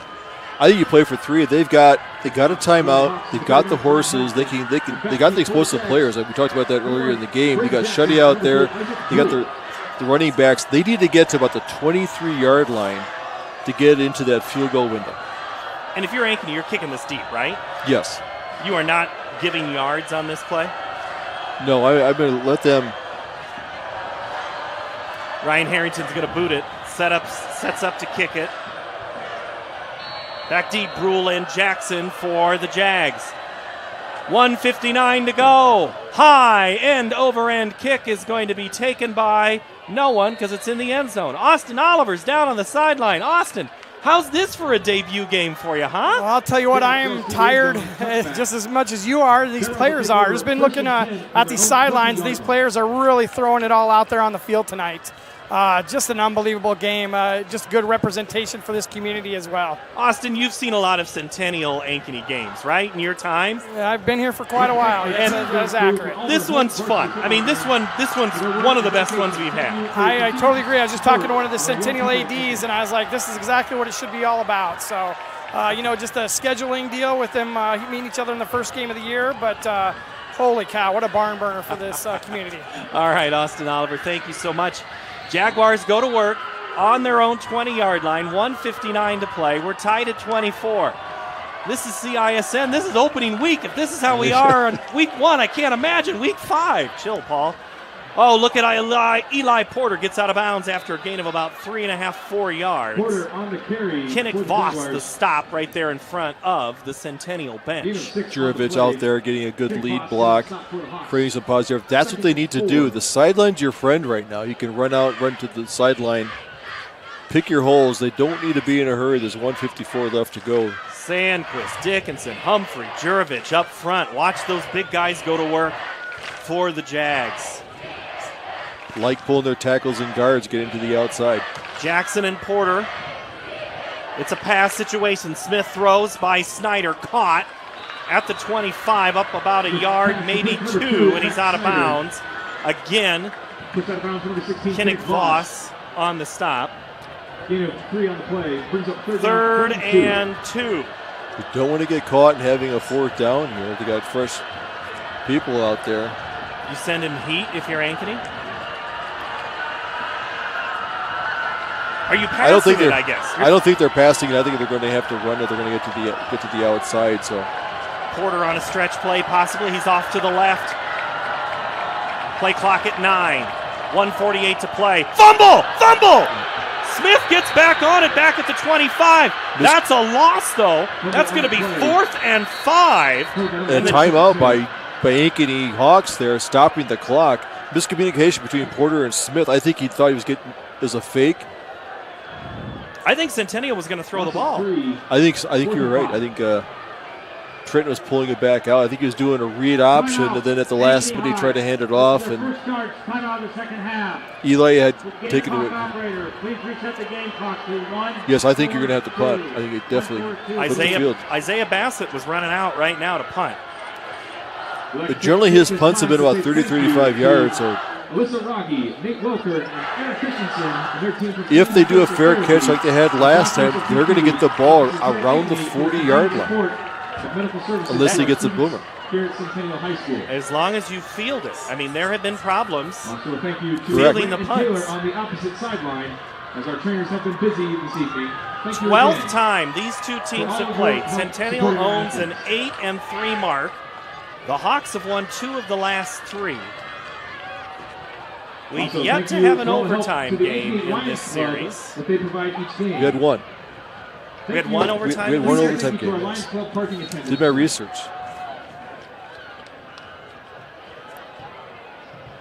In 2019, 17-14 Centennial. There's an overtime game. That's right. That is right, yes. And that would have been an early season game, too. Voss shows no fear catching that ball in the crowd on those high punts. To see him to do the same again. Bassett stands at his 10.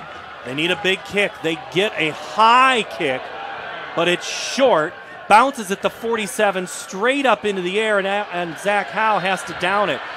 51 yards of field to go for the Hawks and 93 seconds and 2 timeouts. Austin Oliver, you're down there right now. I tell you what, Ankeny's got all the momentum going here. The kicker, if we have to come down to a field goal, is kicking with the wind. I mean, everything's going in Ankeny's direction right now. All right, Hawks have the ball at the 49-yard line. 1:33 to play.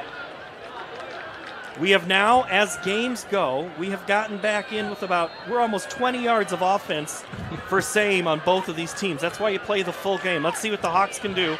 Jaguar look for a little bit of a blitz at some point, disrupt the fresh quarterback, Luke Anderson, his first varsity start, an opportunity to win this on the final drive. Larmy gets the handoff up the middle, he's across midfield, gets to the 45-yard line and no further. His door is slammed. Cole Pieper there for the Jags. Also in Isaiah Bassett for the Black, as well as Reed Johnson. Pieper's played a great game at the linebacker position. They're getting up there. They can run the ball. They've had very effective doing it. 1:13 to play. Anderson goes Larmy up the middle. Larmy breaks through. Anderson pops him short of the first down, but they are going to stop it, saying forward progress got there. Got the first down. Boy, Evan Spence came out there, kicked the block out there, gave just enough room to stop the clock. Anderson and Kluver combined. 1 minute to play. Hawks with the ball on the 40. 1st and 10. Anderson. Look for Larmy up the middle, and that's where they go, and he's wrestled down. Jurovich. Hawks have a timeout. They might take it right here, and they do. 47 seconds to play. On the stop for the Jaguars. Gain of 2 on the play. 2nd and 8. If you don't think this game is fun, you don't have a heartbeat. Call your doctor immediately. So the key here, if they want to get in field goal position, they need about 15 more yards. I'm still thinking they have to get inside the 25-yard line. I think they have the kicker, but that would be your goal, is get to the 25 at least. Larmy exclusively being used in this drive. Yes. We've not seen Hankus in the backfield as much. Hankus has been more in that slot to receiver. If you are Ankeny right now, are you passing the football? I think they're going to need one pass. They still have a timeout there. They got plenty of time. That middle has been open between the hashes, right behind the linebackers. They may take a shot down there, but you fully trust your quarterback to throw the ball in the middle of the field. If you're the Jaguars, you need Mitchell Greider to come up big. Zach Howe. Maybe a Connor Welch to step up in this opportunity right here with 47 seconds to play, game on the line. We're tied at 24. Out of the timeout, it's 2nd and 8 for the Hawks. Larmy to the right, in motion, comes Hankus from far to near side. Gets set, snap of the ball. Anderson steps under pressure. He's going to go down back at the 40-yard line. And there's going to say a fumble if you're cheering for Centennial. But they're the calling officials, it down. They're saying it's down, but the clock is still moving. And the quarterback is slow to get up. Anderson slow to rise. Isaiah Bassett sent that play down. You call that they need a big play for the defensive line. They got it. So now, third and 10 with the clock is running. If you're Ankeny, you want to win this in regulation. You do not want to play for overtime. Hawks go with it. Passing situation. Here comes some heat. It is intercepted. No. Oh my goodness. I thought he had it. I thought Reed Anderson had it. He did. He had it for a moment. The ground caused the ball to lose. He's just laying it all out there. Now you have a 4th and 10. You're running trips going to the end zone, hoping for a catch or for an interference. Boy, they were going for Evan Erlmeyer. There were 5 black jerseys there. I think the Hawks are going to punt it away and not go for it on 4th, not give the Jaguars anything fluky. But he's trying the kick. 57-yard kick. Are you kidding me? You only have to hit it once. Ryan Harrington. You try to Timeout Jaguars. Is Todd Sears kicking in this game? My gosh.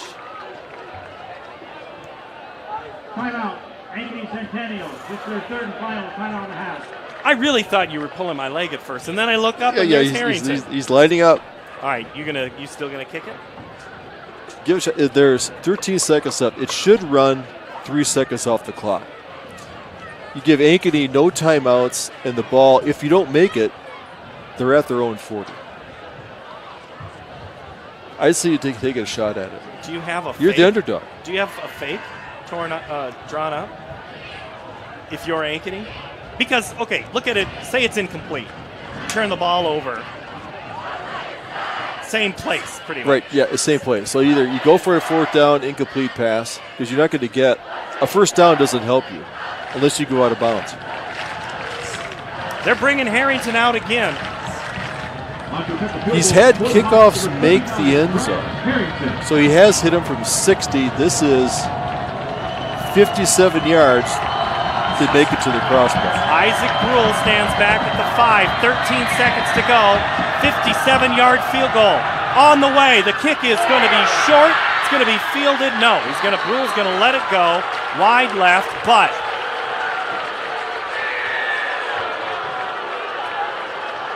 so no penalty, right?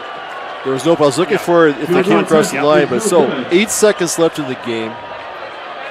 If you're Centennial, do you want to do a Hail Mary? Get the. You're playing for it. You're playing for overtime, right? Right. Centennial will take over Since the ball went in the end zone, the ball actually comes back to the 20-yard line? I think so. Not from the spot of the kick. I'm looking at my college rules and my high school rules. So I would say take a knee, go for the coin toss.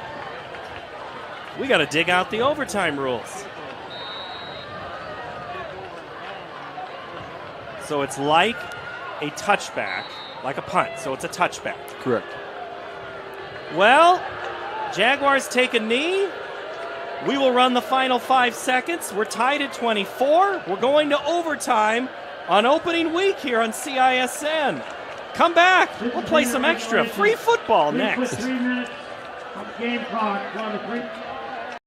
For 75 years, Holt service trucks have hit the streets of central Iowa to help customers in need. It might be for plumbing, heating, cooling, a water heater, or the usual repairs and maintenance. We've done that with quality work from quality employees who bring passion and personality to the job. That's the whole difference. It gives me great pride to see how our company has grown from the seeds of success my grandfather planted in 1947. That's why more and more Central Iowans are saying, let Holt handle that.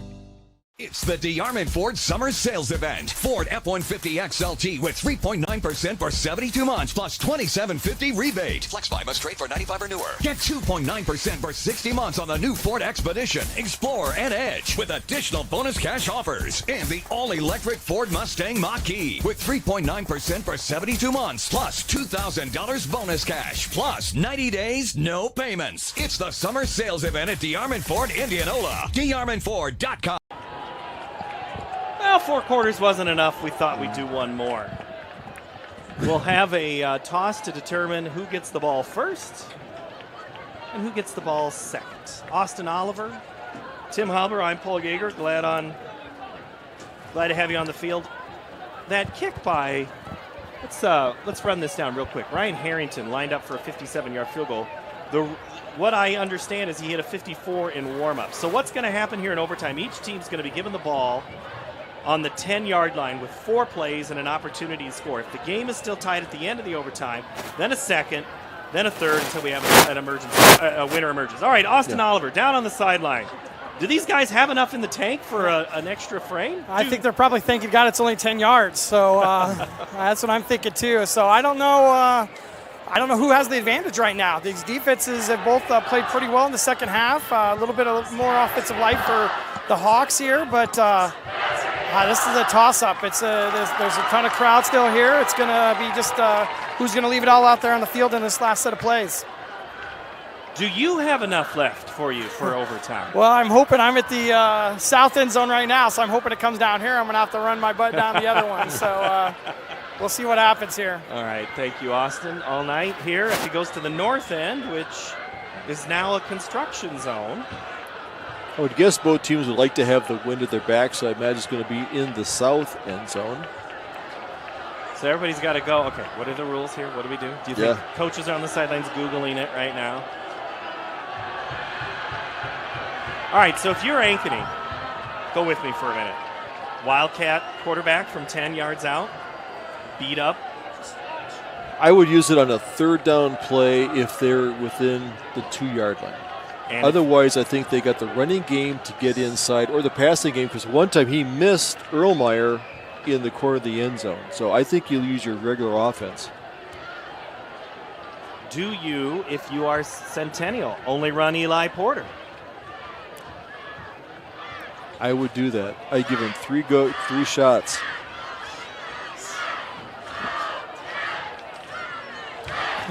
On stats through 4 quarters. Centennial 100 yards passing. Ankeny. Overtime rule. Both teams will have at least one possession. We'll start at the 10-yard line. If for some reason there's a turnover, we're going to kill the play, and that period goes for the offense. Okay? Your choices are going to be offense or defense, or which end of the field you want to play on. Ankeny High, your for the visitors. The logo, heads, 50 on the back is tails. Looks like the call. Tails is the call. It is a head. You want to play defense? You want to play defense, which in the field you want to play. Okay. Ankeny High will have 3 seconds to play. So we're going south. We're headed towards the south with that quote-unquote wind. as you hear Brad Bunting make the rule over the PA. Ankeny, 190 yards passing. Centennial, 260 rushing. Hawks with 199. Centennial, 360 of offense. Ankeny, 389. If you would have said those were the numbers after the first quarter, would you have believed me? No, that's the way the two turnovers. Ankeny kept their head in. That's good coaching. Centennial got what you do at halftime, make halftime adjustments. They're running the ball effectively. I think they've lost their game a little bit, and they made some adjustments, so we'll see what happens here. Centennial goes on defense first. That's exactly what they want. Can they stop them, get into a field goal kicking contest? Well, it'd be a soccer match. Austin would be at home. He'd feel much more about that. Larmy, 26 carries, 122. Porter, 21 carries, 213 for Centennial. I get the sense we're going to just beat each other up and run the ball. Who's standing at the end of this? Remember how that third quarter started?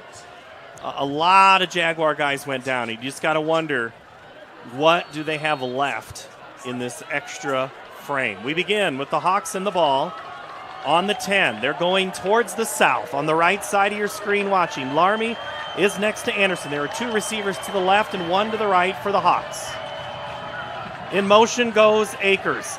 Anderson throws it back on the back screen. Caught by Larmy. He's into the end zone. Touchdown!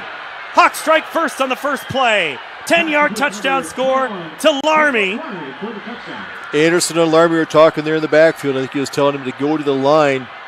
Fake handoff, goes in, gets up there at the goal line, makes a catch, one play touchdown.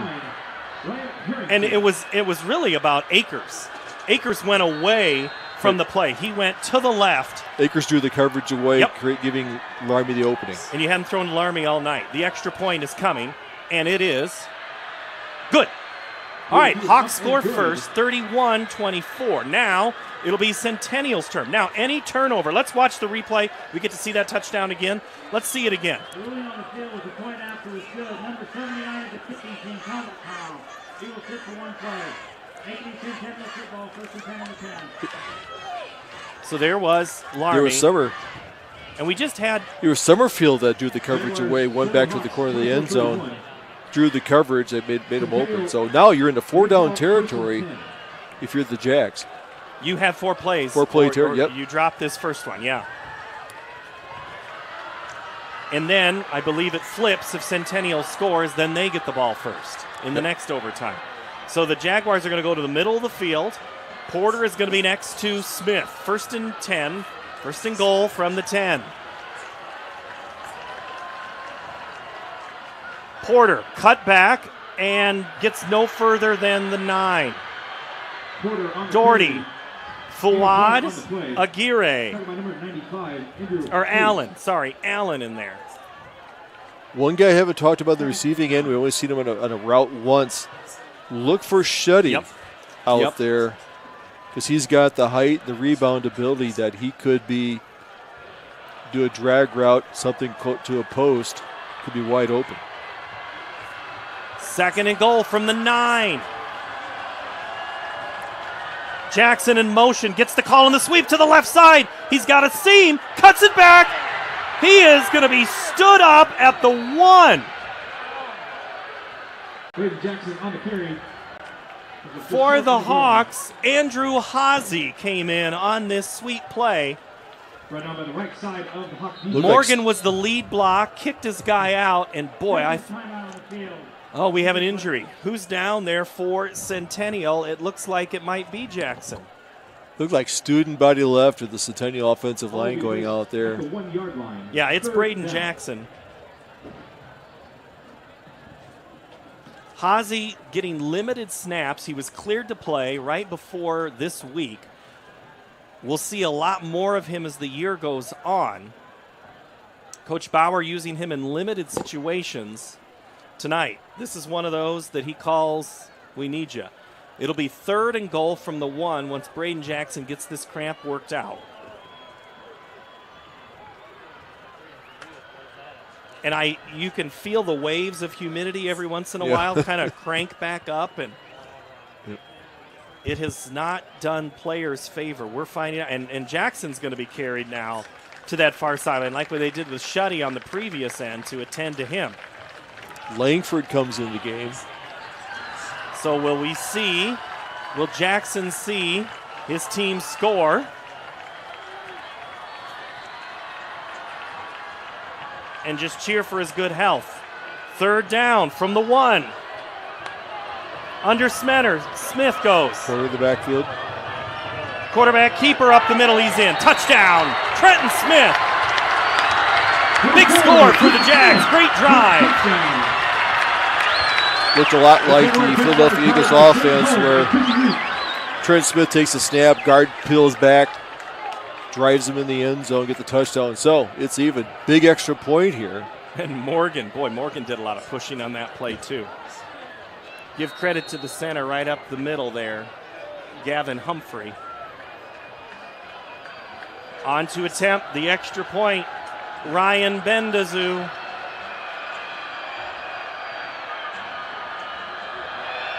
Kick is up, and it is good. We're tied at 31.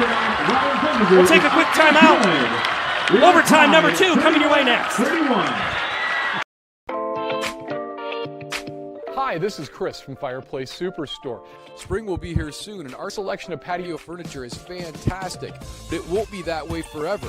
If you want to get furniture for your deck this summer, come see us now. All the best brands and the best selection. And if you want a special order for this summer, we still have time to do that. Come see us now. Fireplace Superstore, 109th and Douglas in Urbandale.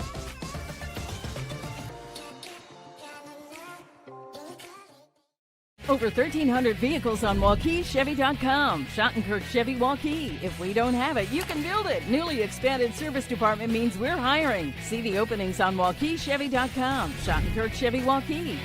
WaukeeChevy.com. For both teams, we've had an excellent first game. Well, most of the games have gone final as we approach 10 o'clock. Yeah. Most of them. We're going into our second overtime. 31-31. Great second half. I told you at the end of that first half I had a feeling. So the Jaguar offense comes back out onto the field. Second overtime, new slate. Handoff, Porter, right side, runs into some white shirts, cuts it back, and he is done. Wernow, and also Andrew Hazy. Porter on the carry. Hazy played a big game. I was going to say that previous series was won by the offensive line of Centennial. They dominated that to get the score in 3 plays. They're going to need him here. Now they're out to 16, second and goal to 16.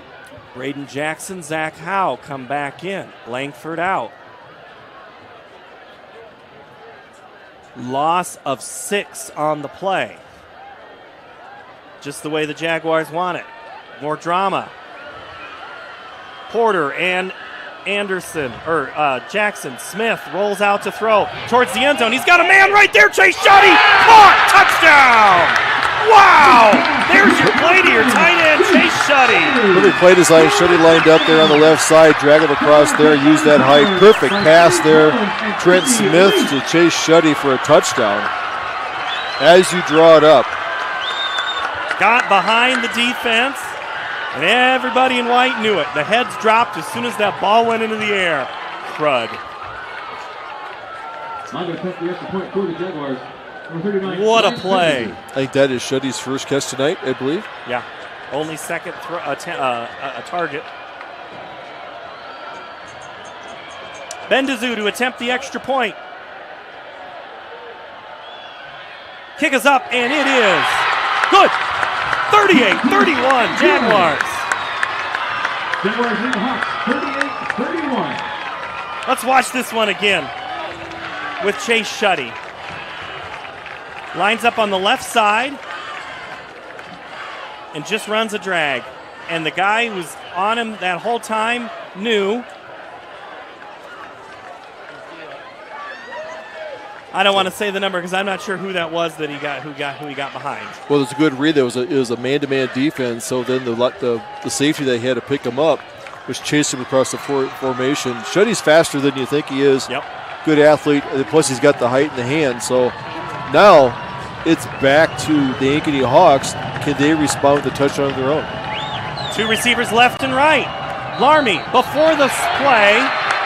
I don't think the Hawks got it off in time. Oh, illegal procedure. All right. They'll lose 5 yards, but keep the down. Dead ball. False start.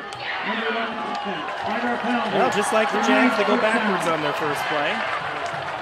I'm trying to see, is that who's coming in to play defense? First 15 for the Hawks. I would imagine you put Looks like Shuddy out there. Max Dixon's in, the offensive lineman coming in, also playing defense here, rotating him in quite a bit. Cahill, Pieper, and Anderson there in the linebacker core. Bassett's out there as end. First down from the 15. Anderson with time, throws to the end zone. Out of the break, too far ahead for Evan Erlmeyer. Incomplete, second down. Evan Erlmeyer. Number 5, Chase Hoover in coverage for the Jaguars. Randolph was open underneath at the 10-yard line. From the 15-yard line. Second down, ball at the 15. Centennial scored on their possession and the extra point. Second play of the second overtime for the Hawks coming now. Larmy to the right, crowd near side making some noise. Anderson with time, throws, caught Erlmeyer inside the 10. He'll get to about the 7, no clock. Pass complete to Evan Erlmeyer. So now it'll be 3rd and goal from the 7. Be interesting how close they get if they don't get in, but you want to pick up some positive yards here. Timeout, Hawks? Yeah. Good use of timeout. Yep. Got 2 plays left to go. Timeout. Ankeny High. Keep it here for a minute. Other games tonight. Johnston has defeated Waukee Northwest 23-17. Waukee over Ames 35-7. Southeast Polk wins again over Valley. That's 2 times in a row. Once in the championship game last year and once tonight, 24-18. Iowa City West 35, Iowa City Liberty 28, and Indianola beats Irvindale 31-0. Next week here on CISN, we will have Southeast Polk at Ankeny. That'll be our week 2 game. So we'll get to see the Rams and Brad Zelenovich come back in the Ankeny Hawks home opener. Then Centennial, they will be at Ames next week. Then they'll be back home with Cedar Falls before they go to Southeast Polk and play in that new stadium in Pleasant Hill.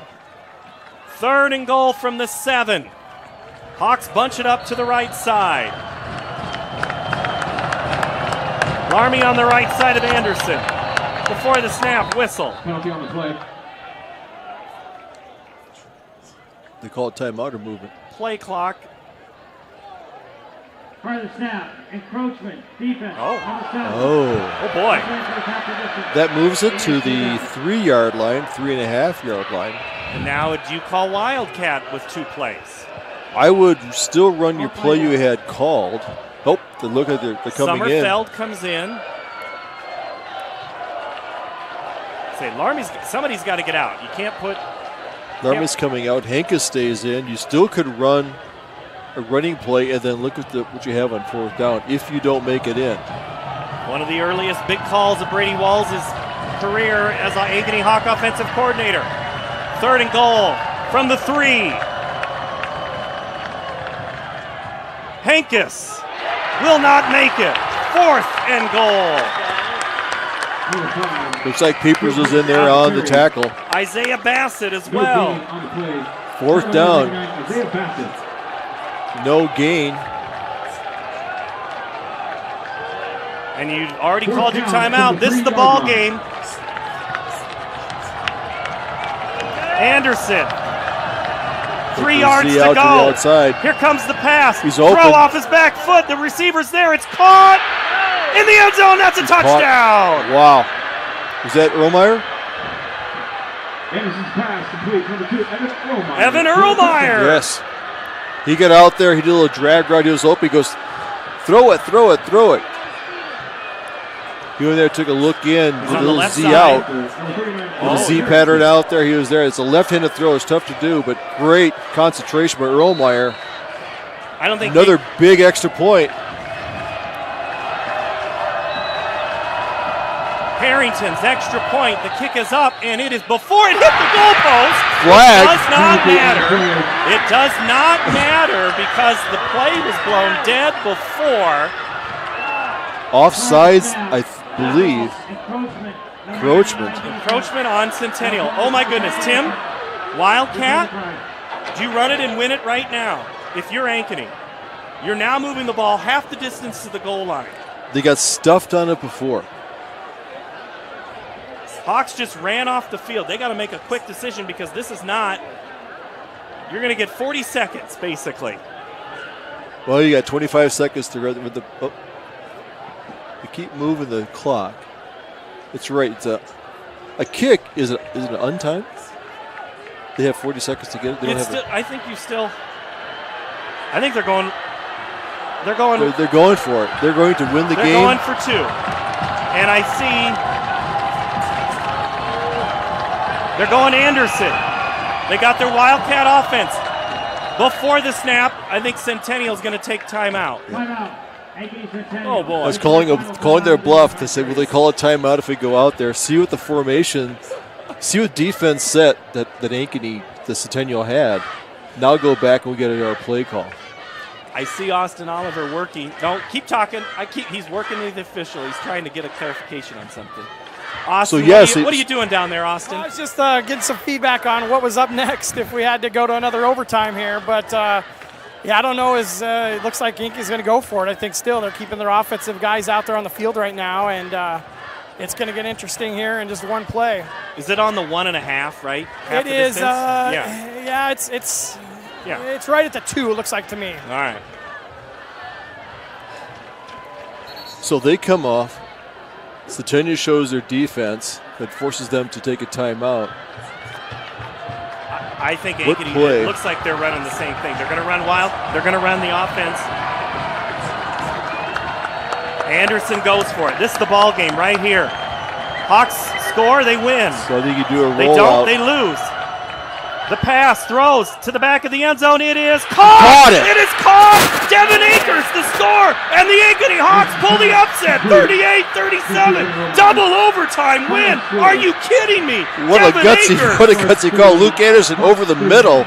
He was so well covered. He was double covered, went up there and took the ball in the air. Akers, the 6'6" receiver. Our next game is next Friday. Oh my goodness. The Jaguars will travel to take on the Ames Little Cyclones at Ames High School. Thank you for supporting Ankeny Centennial Athletics.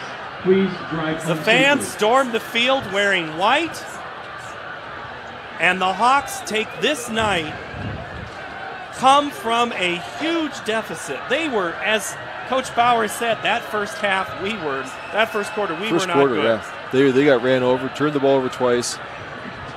Came back in the second half. Attention fans, you are to remain in the stands. I believe shut out Centennial the second half to tie the game. Oh, Jaguars.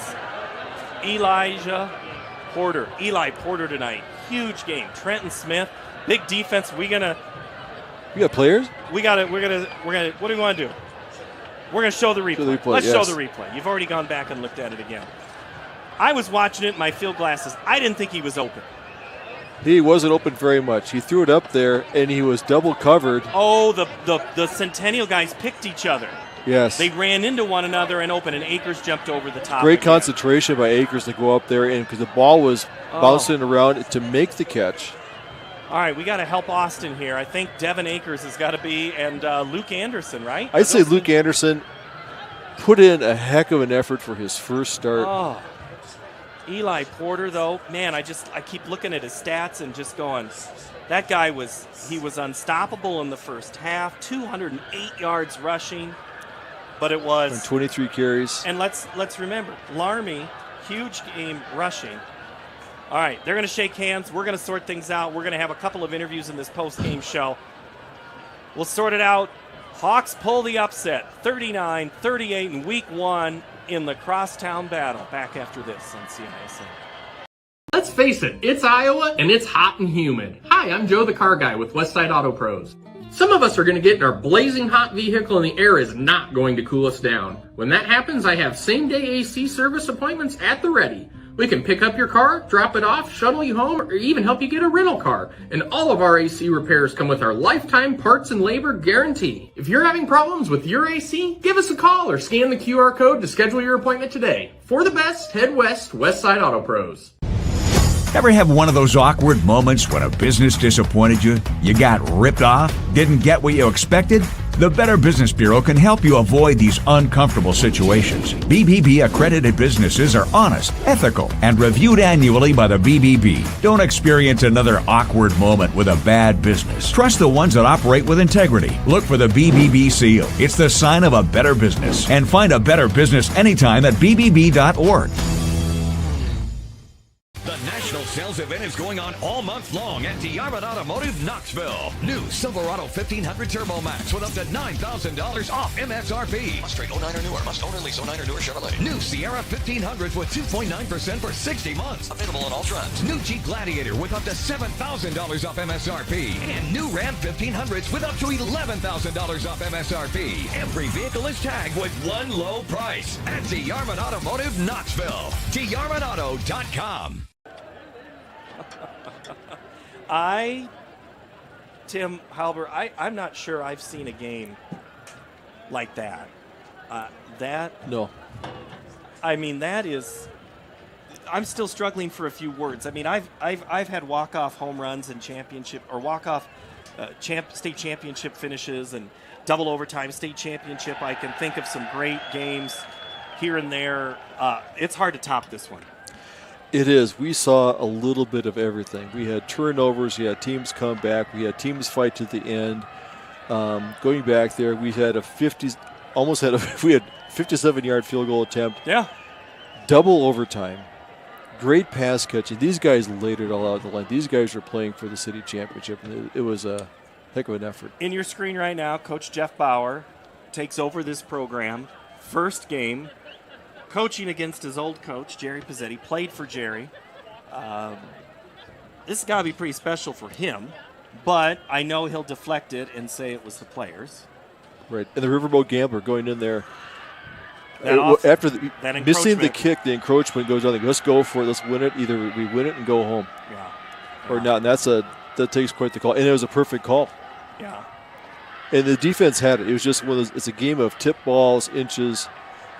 But I'd say with both these guys, this doesn't win or lose the season because there's only one game. You got 8 more to play. So these guys have a lot more season to play for. So I think they put it out there. But both teams played extraordinarily well for the first game of the season. On a hot, sticky, humid, miserable week, both of these teams have adjusted their practice schedules. They went at night. They went in the morning. Football coaches hate disrupting routine. Mm-hmm. Coach Ryan Pizzetti said, "Hey, I think we're going to go morning. We've had great practices. The guys are focused. They were ready to play. I mean, Centennial absolutely came out of the gate, no doubt about it. In that first quarter, they were the better team. They were the better team for the first 15 to 17 minutes of this game. They're dominant. I thought it was going to be like a 30-7 game the way it was going, but they were controlling the line of scrimmage. They had the pass play going on there. And but Ankeny came back and didn't flinch. I mean, they fought back, so that's something they can build on. There's a lot of film to look at. There's bigger games coming up next week, but yeah, it's a tough one to lose. But somebody has to. There's no ties. All right. Well, Austin Oliver has unbelievable first assignment. He has to go find the stars of the game. He's trying to get Akers. Looks like he's got Coach